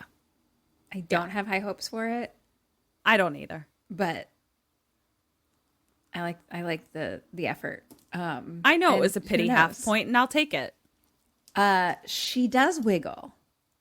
She wiggles. She snakes. She's straight like sealing around, like she's a seal, just like whoop whoop whoop on the floor to get the piece of glass from the bottle. Yep. That's what I was doing. So she grabs like a little shard of glass. I genuinely completely forgot about the bottle. Like totally out of my mind. Did not remember it was happening. Go ahead. Yeah. Honestly, I did too, even when I was watching it. I was like, where'd that glass come from? Yeah. Totally forgot. So she gets like a shard and puts it in her hand and just kind of keeps it locked in her hands because Garrett comes back in and like picks her up. Okay. Because Ricky is now going upstairs to look for her. So he's like walking down the hallway, kind of looking around, and Luke is behind him, and Luke kind of goes into a room behind him, and Ricky's just like, Ash, you need tampons or something? Like, yeah. When in doubt, just offer a girl some tampons. 100 tampons. What's the song? Oh my God, it's stuck in my head every time I hear it. Oh, fuck. I don't even want to hear it. Hold on. It's so good. There's like a comedian that like sings. Marsha Belsky. And she does this one where it's about like, just play the whole thing. Yeah. It's, I died when I heard it. Remember when NASA sent a woman into space for only 6 days and they gave her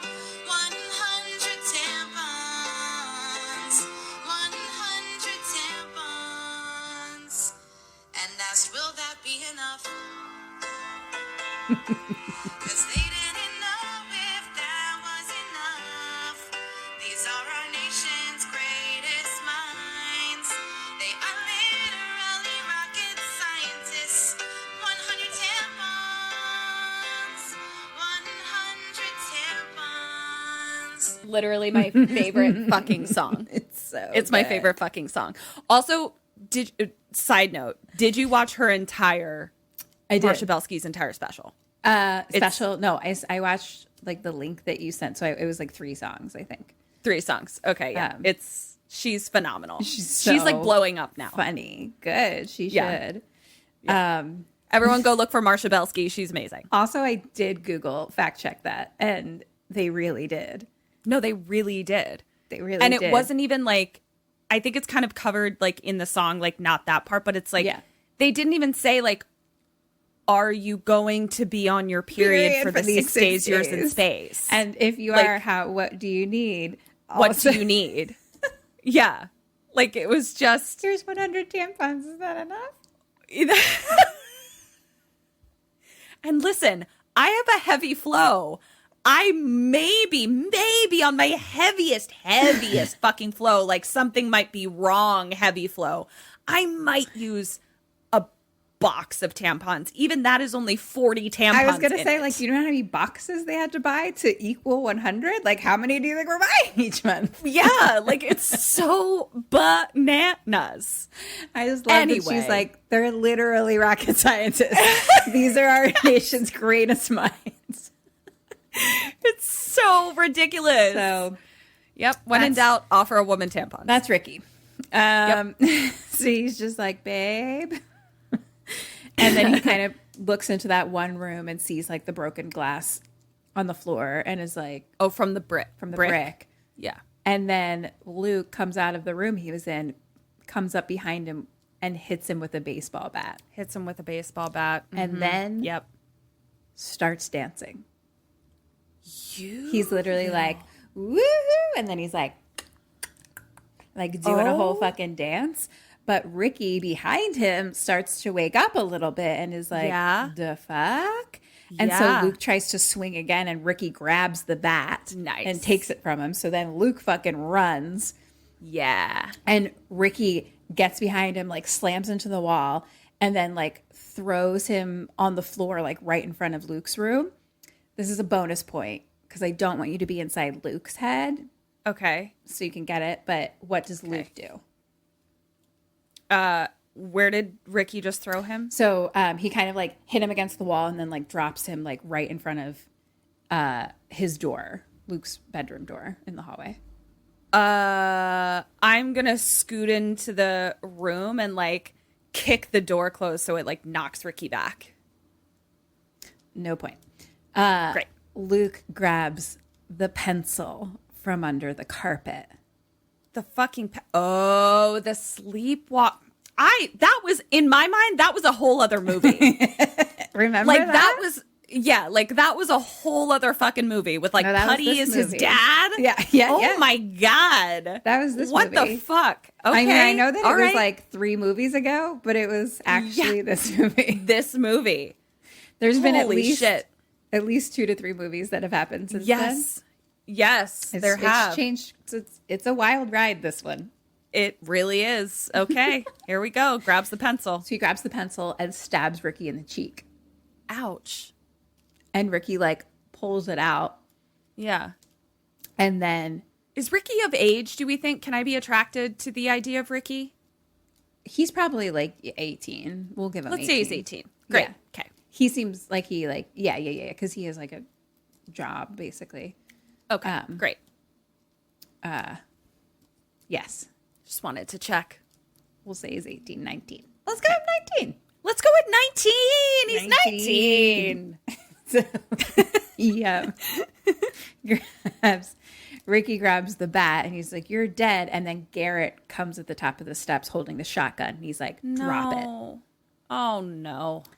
So Ricky drops the bat and Garrett is like, get on your knees. And then Luke picks up the bat and hits him in the fucking head. shit. And Garrett's like, what the fuck, dude? Don't. What the fuck, dude? And Luke is like, this is so exciting. And Garrett is like, we're going to jail. Yes. And Luke is just like, no. And he starts laughing. Cut to kind of a montage of Luke cleaning a bunch of things up. So he's like sharpening that pencil to get the blood until the blood gets off of it enough. Puts it back to the fucking carpet. And then like puts on like kitchen kind of gloves and is like cleaning up blood and stuff like that. And like puts his flowers like down the garbage disposal. So now we're in the kitchen, and now Ricky is duct taped to a chair. Oh, not dead. Not dead. Oh, okay. Great. So Ashley, Ricky sitting next to each other, both duct taped the same way. And Garrett is saying like, why don't we just roofie them both? And Luke is like, no, that's all I had. So it wasn't poison. It was he was going to roofie roofies. her. And Okay. I can only assume rape her. Obviously. Also, where the fuck are 12-year-olds getting roofies? Jesus Christ. So basically Luke is like, that's all I had. Plus now he keeps making, I'm assuming Ricky works as like a mechanic or something, because he keeps making like grease monkey jokes, or like he calls them like Jiffy Lube and shit like that. He's like, because that's all I had, and Jiffy Lube has a fucking hole in his face. So that really like messes things up now. Like Right. basically that Yeah. wasn't planned. Right. Yeah.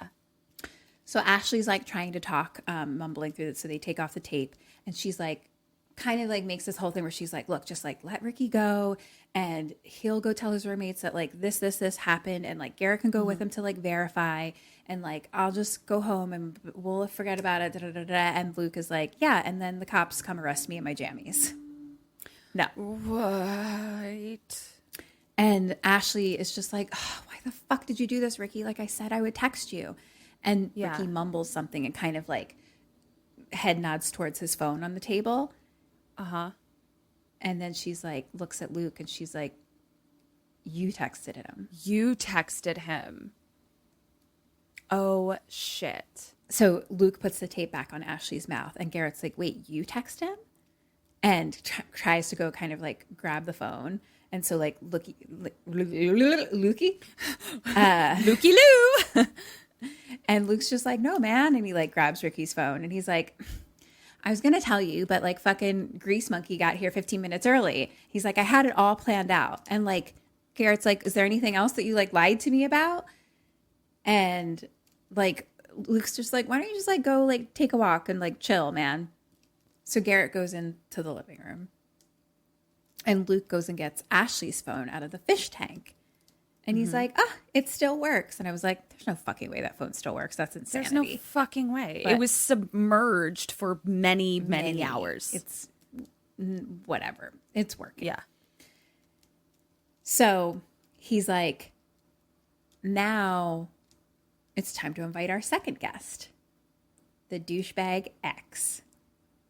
Jeremy? Yes.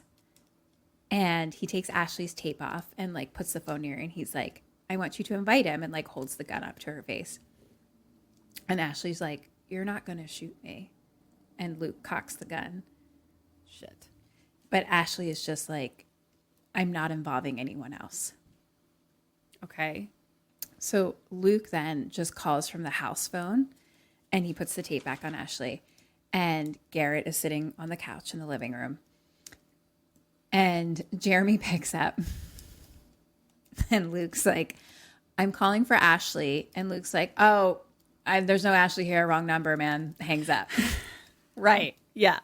And Luke is like, what a fucking moron. Like, why did you date this guy? So he calls again. And so Luke is like leaning on the counter. So both Ashley and Ricky are like behind him. So Okay. Ashley is now starting to like use the glass in her glass. hand to like cut at the Duct tape. duct tape. But it's starting to make her bleed. So blood is like dripping on the floor. Shit. By her Okay. chair. And Ricky now is like seeing what she's doing. So Luke is talking to Jeremy, and he's like, Ashley wants you to come over. He calls again, and he's like, blah, blah, blah, blah. Ashley wants to come over. Yeah. She's babysitting me. And he's like, oh, is this a little taint over on whatever street? And Ricky laughs at that. And blah, blah, blah. He ends up being like, okay, fine, whatever. And so he's coming and Luke's like, okay, come around back. Luke turns around and like takes the tape off Ashley again. So she's like talking, but at the same time trying to like move her foot. So it like wipes up the blood like with her sock basically and trying to just like distract from that. So she's just like, da, da, da, da, da, like someone's going to get hurt. Like, remember the hamster? Like you cried, like you were sad. You don't want anyone to actually get hurt. And then like Luke kind of like comes up and gets like cheek to cheek with her and says, it wasn't an accident. I know it wasn't, you little fucking psycho. God damn it. He's a child sociopath. There's just no way to send kids back to the factory if they turn out to be psychopaths. We got a lemon. I need a new one. We got a lemon. Reset. Is there a lifetime warranty on this? What is your return policy for this child? Back. No, thank you. Return him to hell where he clearly came from. Yes. So Ricky starts mumbling now, and Luke rips off his tape, and he's holding the gun up to Ricky, and he's like, say it again. And Ricky was kind of saying something like aggressive, clearly, but we can't understand. And then Ricky's like, I was just saying that I need the bathroom, and he pisses his pants. Oh. And Luke is like, stop it. And then he goes and puts on gloves and he like starts cleaning it up and he's like, gosh, you're like a mongrel. And so he grabs like a trash bag and like takes it out back. Okay. So at this point, Ashley rips her hand off the chair. So she gets one hand free. And then so she starts on one of her ankle. Ricky Ticky Tabby. Yeah. So she starts like getting one of her ankles now. Yeah. And while this looked is like happening, you were just aggressively jerking off just then. That's how I get me gettings throughout the podcast. Yeah, you really do. It was just so very much like you were aggressively jerking off. Continue. Mean, horror movies make me wet. What can I say? Yeah. Join our Patreon, everyone. For the video of this podcast, not for a video of me. Right. Right. That's not what's on our Patreon. That's not what we're doing on our Patreon. That's our OnlyFans account. Same joke. Yeah. So, as she's working on like her ankle to try to get that untaped, Ricky's like, I don't know, saying, kind of professing her love, just being like, you know, I get it. Like, you're going away to college, and I'm like, I'm not doing that. Like, I'm staying here and working, and and she's Ricky, just kind of like looking up at him, like, this is not the time, Ricky. That's exactly how she feels. Yeah. If we make it out alive, we can talk. Yeah. Okay. Yeah. Let's deal with the moment at hand. Okay. Yeah. Yeah. Focus. Ricky. Eyes to me, buddy. So Luke's coming back in. So Ashley like takes her sock off real quick and wipes up the blood and then like puts the tape back on her smart wrist. So she stays like, and Luke comes back in and he's like, God, your piss reeks, Ricky. Reeky. And then like he puts a chair kind of behind them in the middle and just sits behind them like holding up the gun. And he's like, so Jeremy's 30 minutes away basically. Like, so we got some time to kill. He's like, fuck. Yeah. I want to watch the two of you fuck. Ashley says she's a virgin, but I know you hit that twice a day. And Ricky and Ashley both kind of like look at each other. That clearly shows that they haven't. Yeah. And Luke is like, you haven't? I mean, tonight's the night. And then he's like, kidding. Relax. I'm not a pervert. And he's just like holding the gun to his butt, like around his face, like playing like. Oh my God. And then he's like, what's that smell? That's not fucking piss. And he runs into the other room. And he's like, Garrett, what the fuck? You're smoking weed in the house? So this little idiot.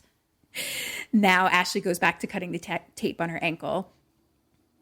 And we just hear Luke from the other room being like, my mom's going to kill me. Ashley now gets her leg free, but tapes it back up and her arm back up. So she's got a right arm and a right leg. Mm-hmm. The boys come in and Luke is now getting Ricky to smoke the weed. And Ricky's like, no, I don't touch that shit. And Ashley like wants to find a solution somehow, blah, blah, blah, blah, blah. Right. And Luke is just like, do you want to hit from the joint or the gun? Jesus. So Ricky, I mean, I'll take the joint. It's fine. takes a hit and smoke starts like coming out of his cheek a little bit. And so of course Luke is like, oh my God, that's awesome.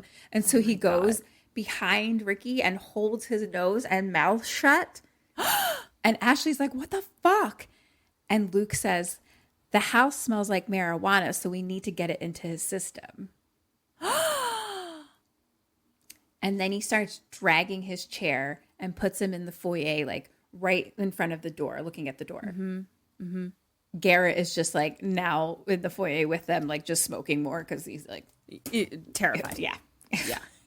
And so Luke goes somewhere in like the closet, I think, or something. And Ricky's like, why do you hang out with this guy? And Garrett's like, he's my best friend. And he's like, are you sure about that? Yeah. So Luke comes out of the closet with a paint can and rope. And he's like, we're going to see who's right. Who's the right one once and for all, Mythbusters style. And he goes up the steps and Ashley is back in the kitchen, like cutting her second ankle because the gun is on the table in front of her. Okay. Back into the foyer area, Luke is now in the upstairs hallway above the foyer.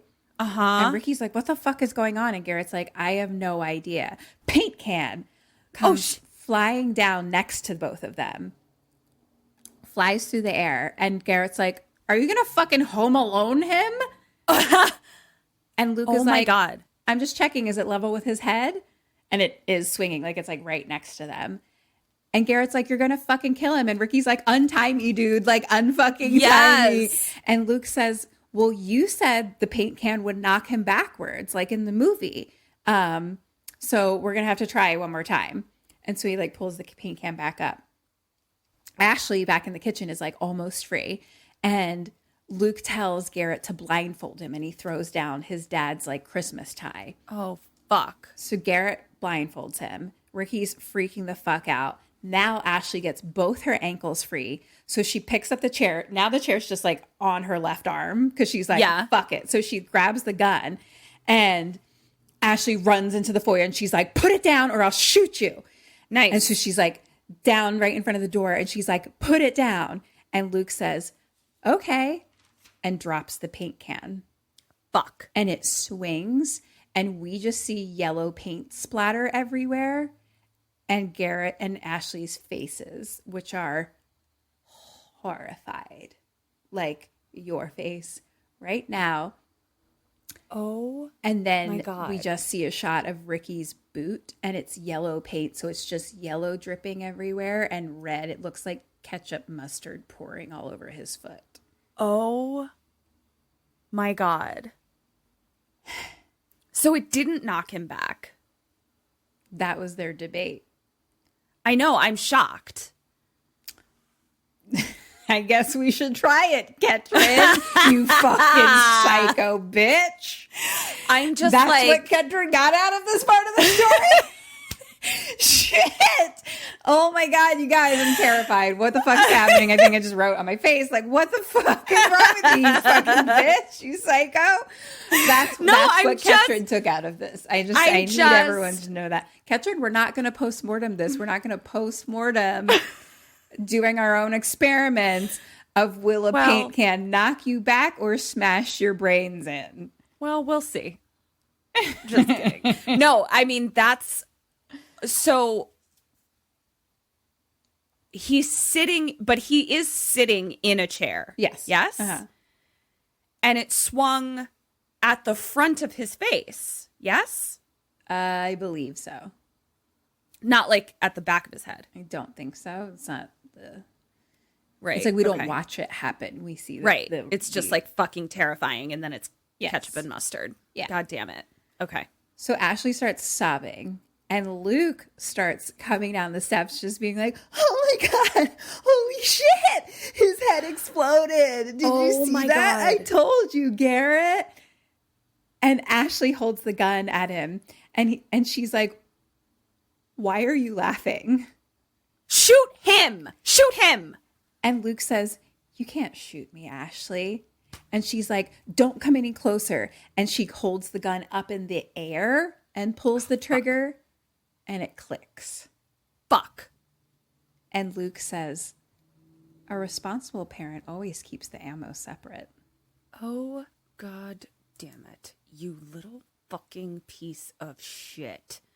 I would have had no problem pulling the trigger. Like, I would have been like, bang, totally chill about this decision. Well, you'd be in the same position that you are now regardless, because there's no fucking ammo. Because there's no fucking ammo in it. God damn it. Question number 10. What do you do? What does she do?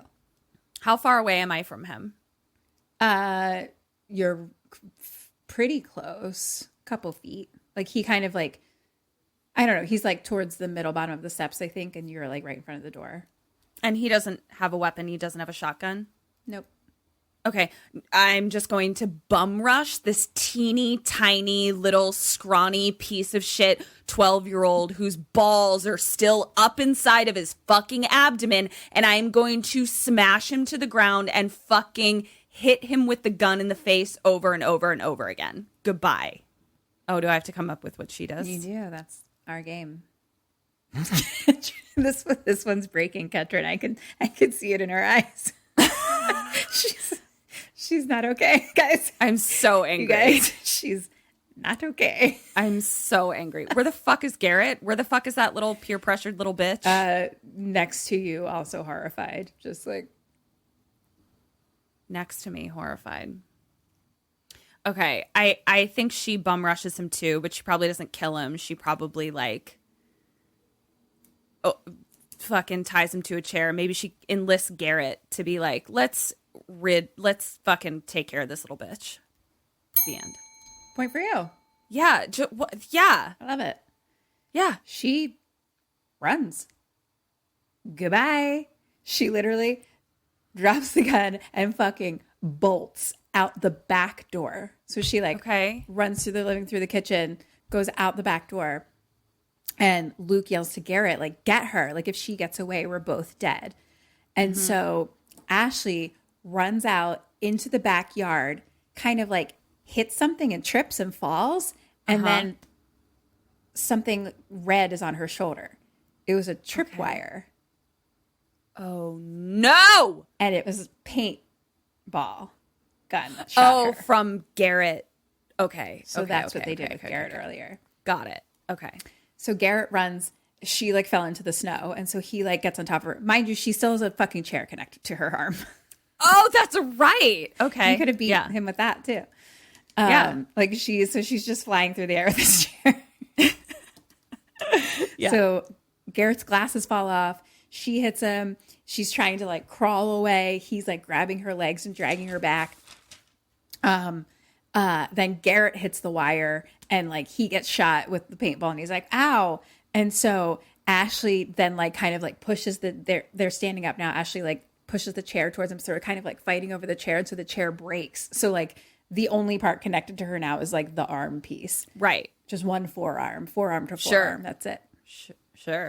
And so she just fucking bolts. She like jumps on top of like a little fucking dog house thing and like jumps over the fence. Okay. I mean, I don't hate it. Yeah, like, she just got the fuck out of there. I was like, yeah, let's go for it, girl. And she hears carolers. Oh. So she's basically in like the neighbor's backyard. And so she can like hear them probably like at the front. So she's like, help, help, and starts to run towards the front. And she like trips and falls and is like, and we see like a caroler kind of like look back. But like right in that moment she fell, so there's nothing there. So they're kind of like, God damn it. Okay. She's completely knocked out. And then we see a broken brick on the ground and Luke walk up. So he threw the brick at her. Oh, fuck. Because I was like, at first I thought she just tripped and fell. Yeah. Like, yeah. So he like threw the brick at her. Okay. Cut Come to- on, Jeremy. Let's roll this Jeremy dice here. And snake eyes.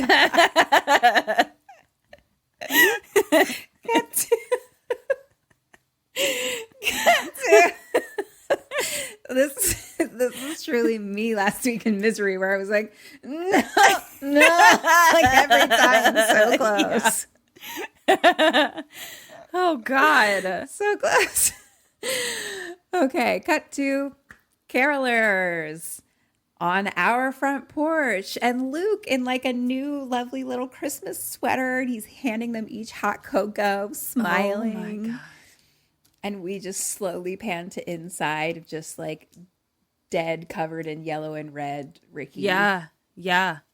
And now Ashley is in the living room, tied up, like mummy style, like duct tape wrapped around her, and then Christmas lights wrapped around her. So she's just like Fuck. a little burrito laying in Yeah. like a big chair. And then has tape just over her, just regular tape over her mouth. Okay. And Garrett is like laying on the couch next to her, just like face down, just. And we So hear upset. not okay. Okay. And we hear Luke from the outside being like, "That was wonderful. Thank you so much." Ah. Also, like a little like overly polite 12-year-old is also creepy. Creepy. Like I'm just like, Don't trust why that are either. you like, yeah, Definitely like a I'm like, sociopath. yeah, why are you like so good at like talking to adults right now? Like you fucking weirdo. Be awkward and lame. Please. True. Remember when you needed ass distance? That's how you Yeah. should be. That's what we need. Be like yeah. Garrett. Yeah. That's the only way you know to trust. Okay, we figured it out. You know what? Yeah, We figured kids out. we did. If they're awkward little losers, then they're safe. If they're like too polite or smart or whatever, or like Creepy too crap good at bag. talking Creepy to crap bag. adults, Creepy crap bag. yeah, Yep. Okay. send them back. Wow. Good to know. Yep. So Luke says goodbye to the carolers and comes back inside, and he's like, "Oh, they had some new folks this year. Really great at harmonizing." Da da da da da. Ugh. And then he's like, "Oh, look who's awake," at Ashley. And he's like, and I think maybe she's like, whatever, probably making noise or struggling or something. I don't fucking even know. And he's like, the carolers are gone. And the who's what's its next door are in Florida. I got rid of Ricky for you. And he kind of like caresses her face. You little creep. He's like, I know it hurts now, but you'll thank me later. Oh my God. And she kind of like moves her head a little bit. And he's like, oh, do you like that? And then she kicks him in the balls. Yeah. Fucking double foot. Fucking Good. taped double foot kick. And so he's just like literally on the ground. I can't move. Good. So all three of them are there just laying. And Garrett's like, Welp. What do we do now, guys? Garrett's like still just like laying. And he's like, why'd you kill him? Oh my God, Garrett, I need you to get your shit together real fast. And Luke says, you killed him by smoking pot in the house. What? And Garrett's like, you didn't have to kill someone. And Luke says, we're going to get out of this. And then he starts telling like all of these stories of like their past of like, remember that time you like ditched fourth period? Like who got you out of that? Like who made this excuse? Da, da, da, da, da. Remember that time we were like stealing from my mom's purse? Like who pretended to sleepwalk to like get us out of it? And he's like, I am the Harry Houdini of getting away with it.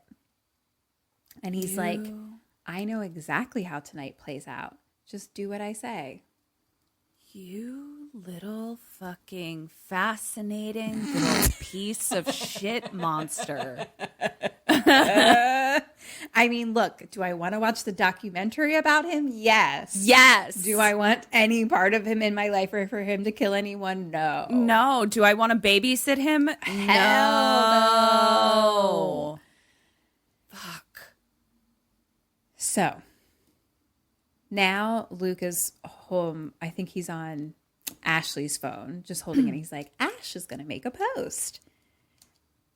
Something like, why can't exes just go away? Jeremy is freaking me out.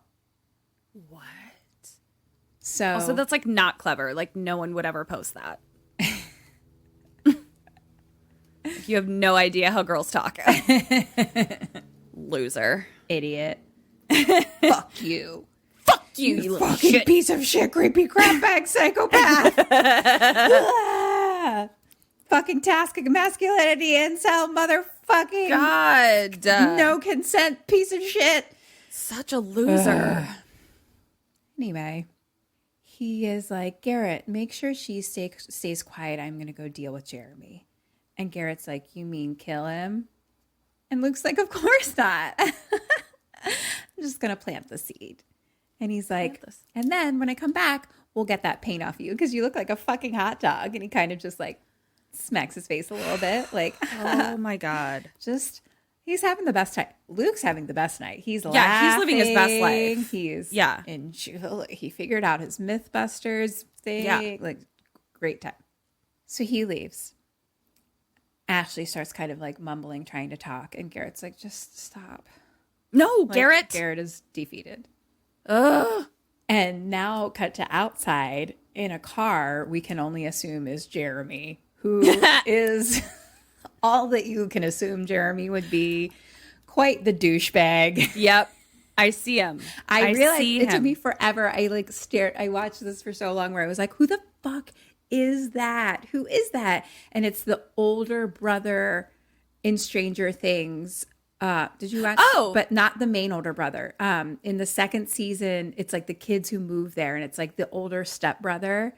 And he's got like a mullet. Yes. Yes, I know He's exactly such a who you're good talking fucking about. actor. Oh my Yeah. God, I fucking love him. And he's soup's hot too, to be really Yeah, and- he's really hot, but you like feel kind of like gross about how attracted you are to him. Yeah. Yeah. Such a good. Did you ever see his audition tape for Stranger Things?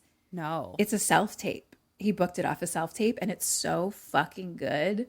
It's so good. Like I was wow. like, yeah, no, hire him. Like Cast, great. fucking book that kid. Like he Wow. goes above and beyond. It's really good. Anyway, it's him. And he's like kind of just like pumping himself up to go talk to Ashley, you know? Yeah. And like drinking a beer. And he's like, yeah, no, Ashley, okay. We're cool. We're cool. Yeah. Yeah. Fuck yeah. Fuck yeah. And like gets out of the car. Sure.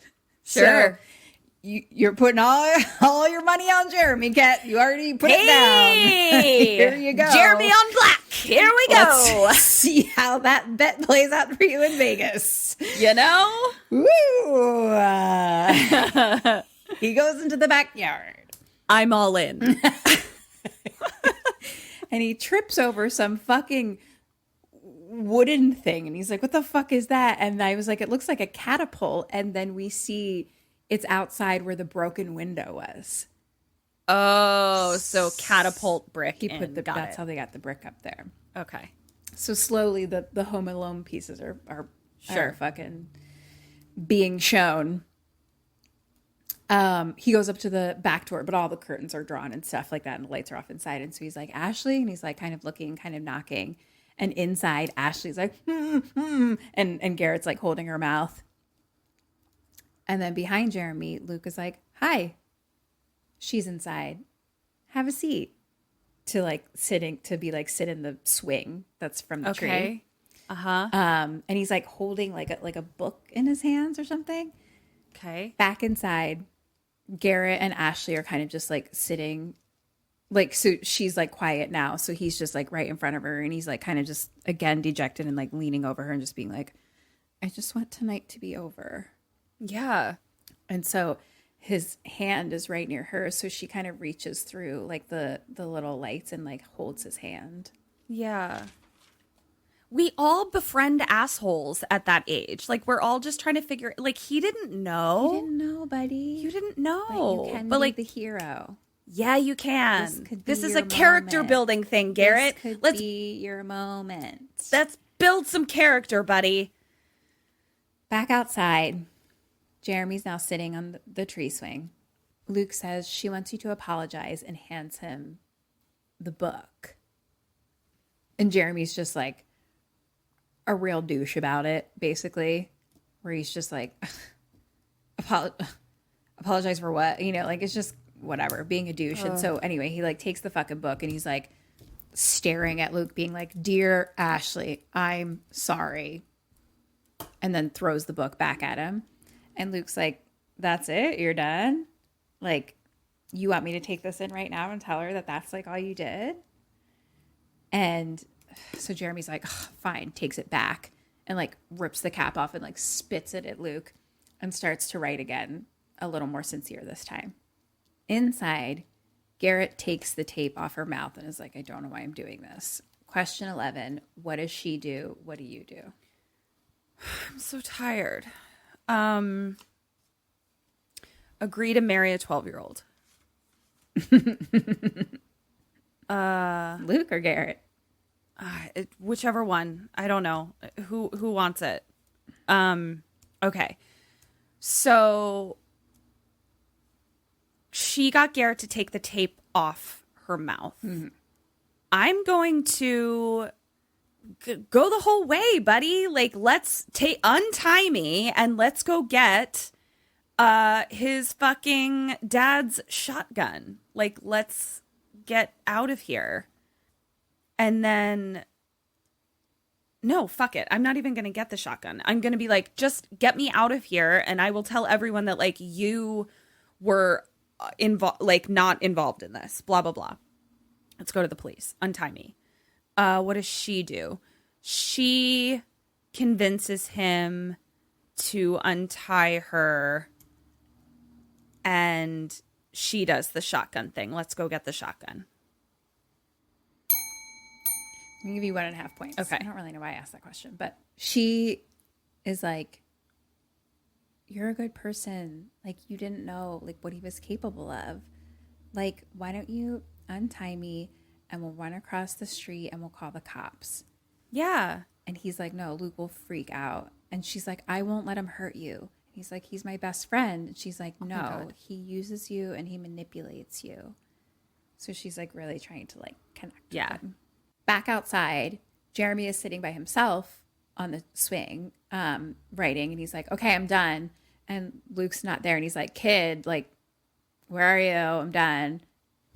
Luke comes up behind him, puts a fucking rope around his neck, and then pulls him up. The rope is connected to like a lawnmower, like a sit-down lawnmower, and he just drives it forward, and Jeremy is hung from the tree. No, why did I put all my chips on Jeremy? So sorry. That was my rent payment. Ooh. God damn it. You're in the negative. So sorry. God Vegas damn it. isn't working out for you, Ketrin. No, it's not. House wins. He's dead. Hung from a tree. Sure. And then there's a note below him that says, "I'm sorry. Please forgive me. I love you." Yeah. So now he looks like he fucking did all this shit. Oh, God damn it. So, cut to inside. Garrett is cutting the duct tape. But like the lights are still around her. He's just like cutting the duct tape pieces. And Garrett's like, "I'm going to fix this. I'm sorry, Ash." And like kisses her cheek. And he's like, I just wish I had the balls to step up. Bang. Garrett is shot and falls to the ground. No! And Luke is standing there with a shotgun. Fuck. And he says, "I told you not to touch her, you asshole." You loser. And so Garrett's like still alive-ish, but like up against like the dining room table. And he's like, "You shot me." And Luke is like, "Look at what you made me do," to Garrett. And Garrett's like, "I'm dying." And Luke is like, "Fuck." He's like, "Why did you make me do it?" And Garrett's like, "Help." And Luke is like, "Shut up." And they just are kind of like looking at each other. Yeah. And Garrett's like, I want my mom. Bang! Oh. Shoots him again. Dead. And then Luke is like, fuck you, fuck you, fuck you, fuck you. Oh. And he starts to like tear up, and then he takes a breath. And he's like, he was starting to annoy me anyway. You little shit. And so he pulls up a chair next to Ashley. And Ashley says, you were never going to let me go, were you? And Luke says, guilty. Oh, God. So what are you going to do, you little shit? And then he lays his head on her shoulder. He says, I remember my mom used to tuck me in, and she would just hold me, and I felt safe, and I fell right asleep. And then one day she just stopped doing that. I don't know why. And now I don't sleep well anymore. What? And Ashley, he's like, has his head on her shoulder the whole time. Her face is like not moving at all. And just like two tears like roll down her face. Nice job. And she's like, I know exactly why she stopped. And he says, why? Question number 12, what do you do? What does she do? What does she do? Or say. Because you're a little creepy crap bag and she wanted to send you back to the creepy crap bag factory and get a refund? That's what she says? That's what I say. I think, does she still have that glass in her hand? No. No. That was 5 movies ago, actually. 5 movies ago. She says, A lot of movies ago. she says because she realized that you're a piece of shit and hates you now. And then he's like, "Ah!" And then she punches him in the face till he's dead. The end. She punches him in the face. No, she just says, like, because I hate you. Or she hates you. We all hate you. Everybody hates you. That's why your mom doesn't talk to you anymore or tuck you into bed. And that's what you say? Yeah. Half point for you. Thanks. Who fucking knows? Who fucking knows? She closes her eyes and doesn't move. And he's like, why? Open your eye. Answer the question. Just look at me. Tell me I'm fucked up. Tell me I'm fucked up. Tell me you're disappointed. Tell me. She doesn't fucking move. Doesn't buy into it. Doesn't okay? say anything. Doesn't open her eyes. Tell me that you're scared or you want to go home. Say something. Ashley doesn't do anything. And he gets up and stands behind her. And he's like, please say something. And he pulls a switchblade out of his back pocket. And then we just see from the back of the chair, again, don't really see anything, like his hand go in, and we just hear her be like, Oh my God. and then we see a bloody knife pull out. And he says, good night, and kisses the top of her head. What the fuck? And he puts the knife down, puts his kitchen cleaning gloves back on, Sure. and does a whole fucking thing where he goes and gets the yellow paint and puts it on Jeremy's hand hanging outside. He puts his hand around that knife. He puts his hand around the shotgun. And then he looks up at it and kind of like high fives it, his hand. Wow. He goes and lays the shotgun like down by Garrett. And he puts the knife by Ashley. And then he puts the little pistol gun that they had like back under the bed. He checks his phone and it says 5 miles away. So basically it's like a tracker of his parents coming back. For his parents, yeah. And so he goes and like fixes the little thing that was like blocking the house phone from working. Checks it, says 2 miles. goes up in the attic and puts the tarantula back in its cage. And then he's like in his jammies, brushing his teeth, just like dancing around, like, and then he spits it out all of a sudden. And he's like, shit, the hole in his cheek. And so he like runs downstairs, grabs a different pencil and just like sticks it in to his cheek, his face. And then just drops it into the paint blood. Okay. Goes back up to the bedroom and is now trying to, so like the thing with him, you know, when he was like I thought there was going to be a point where they explained it, but basically like when he was like the weed thing, when he was like, it was your fault for smoking weed. Basically he was like, oh, there's weed smell in the house, so I need to have a reason for it. Right. And so obviously it's this hoodlum Ricky, which is why he made him inhale it. Yes. So that's why when he was like, it was your fault for killing him for smoking the weed. Anyway, goes up to his bedroom and is now trying to get the pencil on the handle and shut it. And close the door. But it keeps falling. And now on the phone it says 500 feet. He's like, fuck. So he goes into the hallway, closes the door with the pencil on it, goes into the other room, climbs onto the roof of the porch, which has like Christmas decorations on it. So he goes like out the window, you know. Yeah. To go into his window. So he like trips over and one of the reindeers fall over. And we see car lights like pulling into the driveway, and inside the car, the rents are like talking about the party or whatever.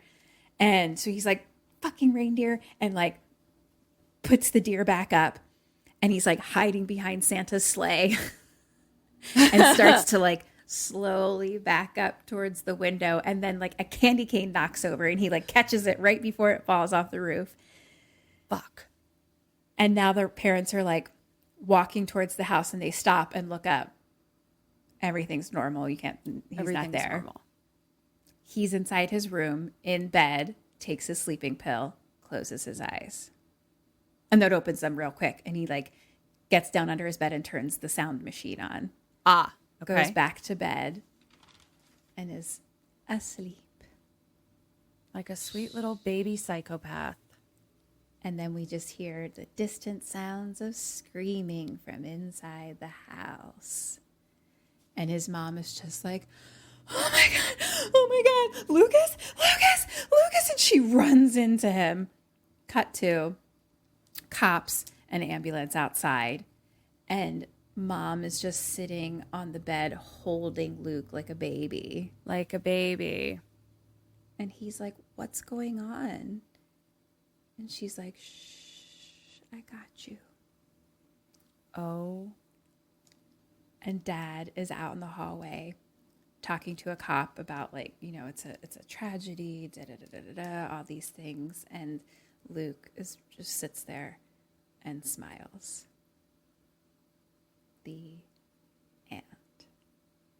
You have some really fucked up mommy issues, you little piece of shit. Kidding. What? Then we hear someone scream, this one's still alive. Who is it?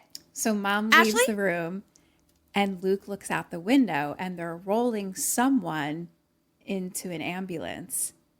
And we can hear the medics being like, their vitals are holding.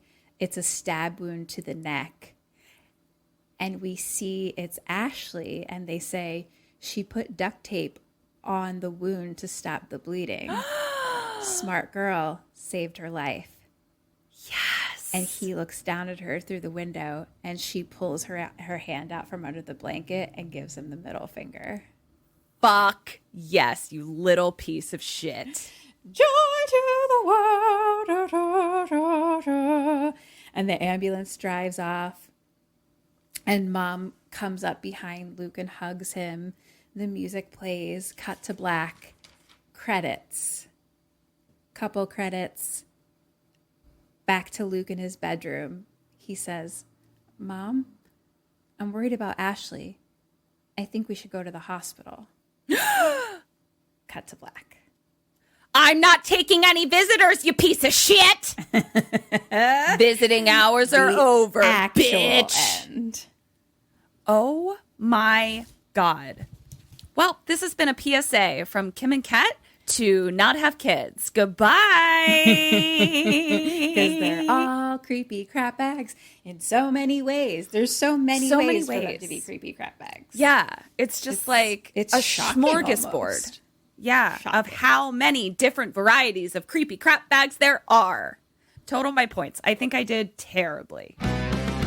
Hey, Sammies. So, as you've heard, we have a Patreon and we have some amazing BoneCon happening over there. That's bonus content. BoneCon all the time.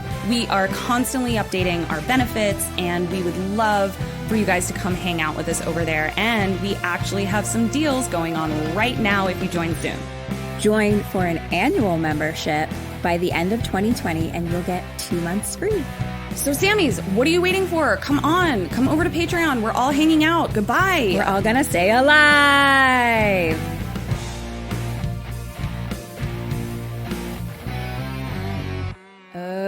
Okay. Okay. Come on, Snake Eyes.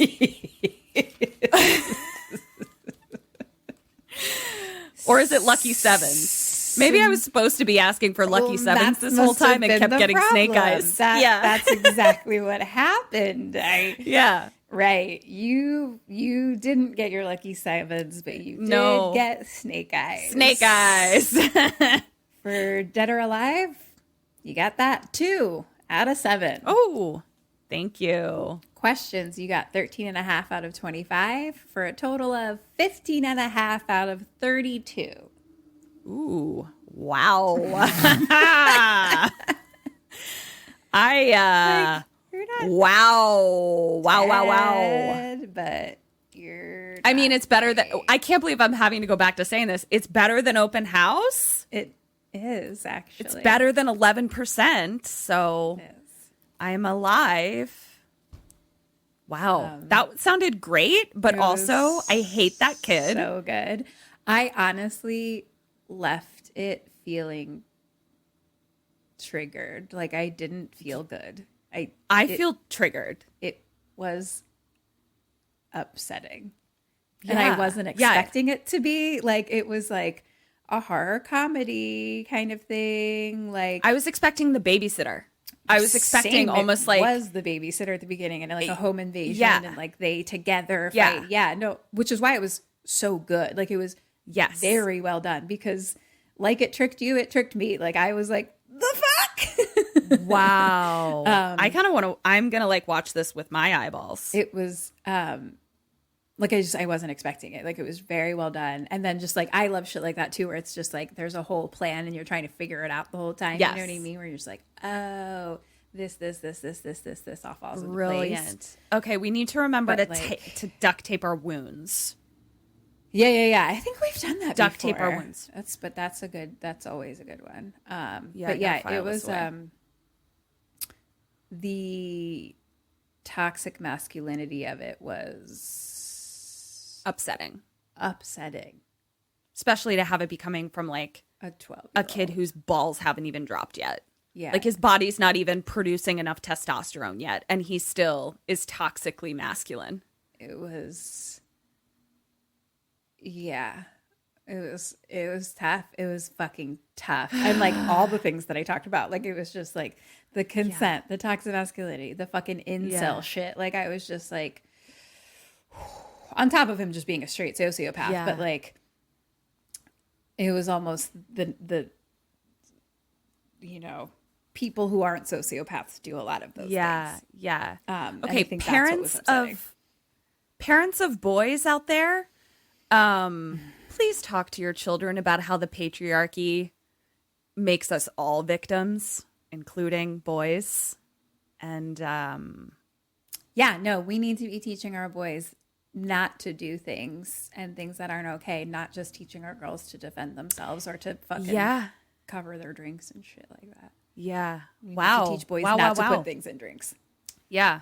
Yeah, Well, no, Merry it was fucking Christmas. I know. I was like, well, joy to the fucking world for me. Yeah. Like I was Holy excited to shit. tell you because I knew it would trick you and that was going to be fun for me.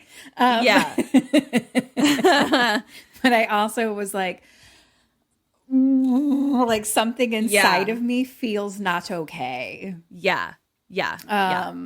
So the filmmakers did a great job because I think that's what they were going for. Yeah. Nice job, filmmakers. Can't wait for more from you, Chris Peckover. This was devastating. So, well, yeah, how do you feel? I feel pretty confident in my decision to not procreate because there is just no guarantee that they won't be a sociopath. And I like certainty. I don't like gambling, even though I gambled this whole time. Wow. Great. All in on Jeremy.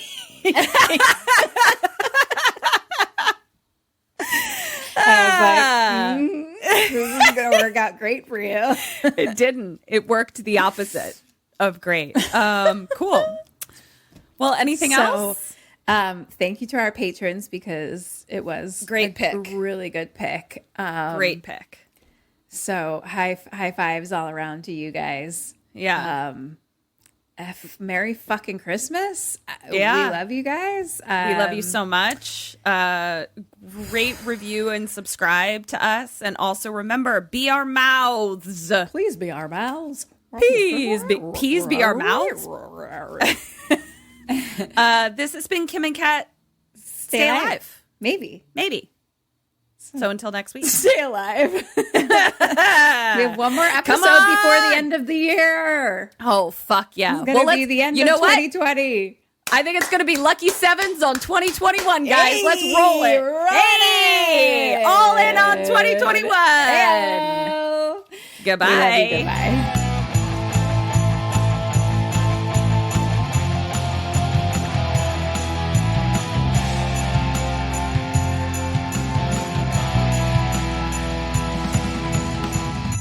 Ghosted me. I'm done.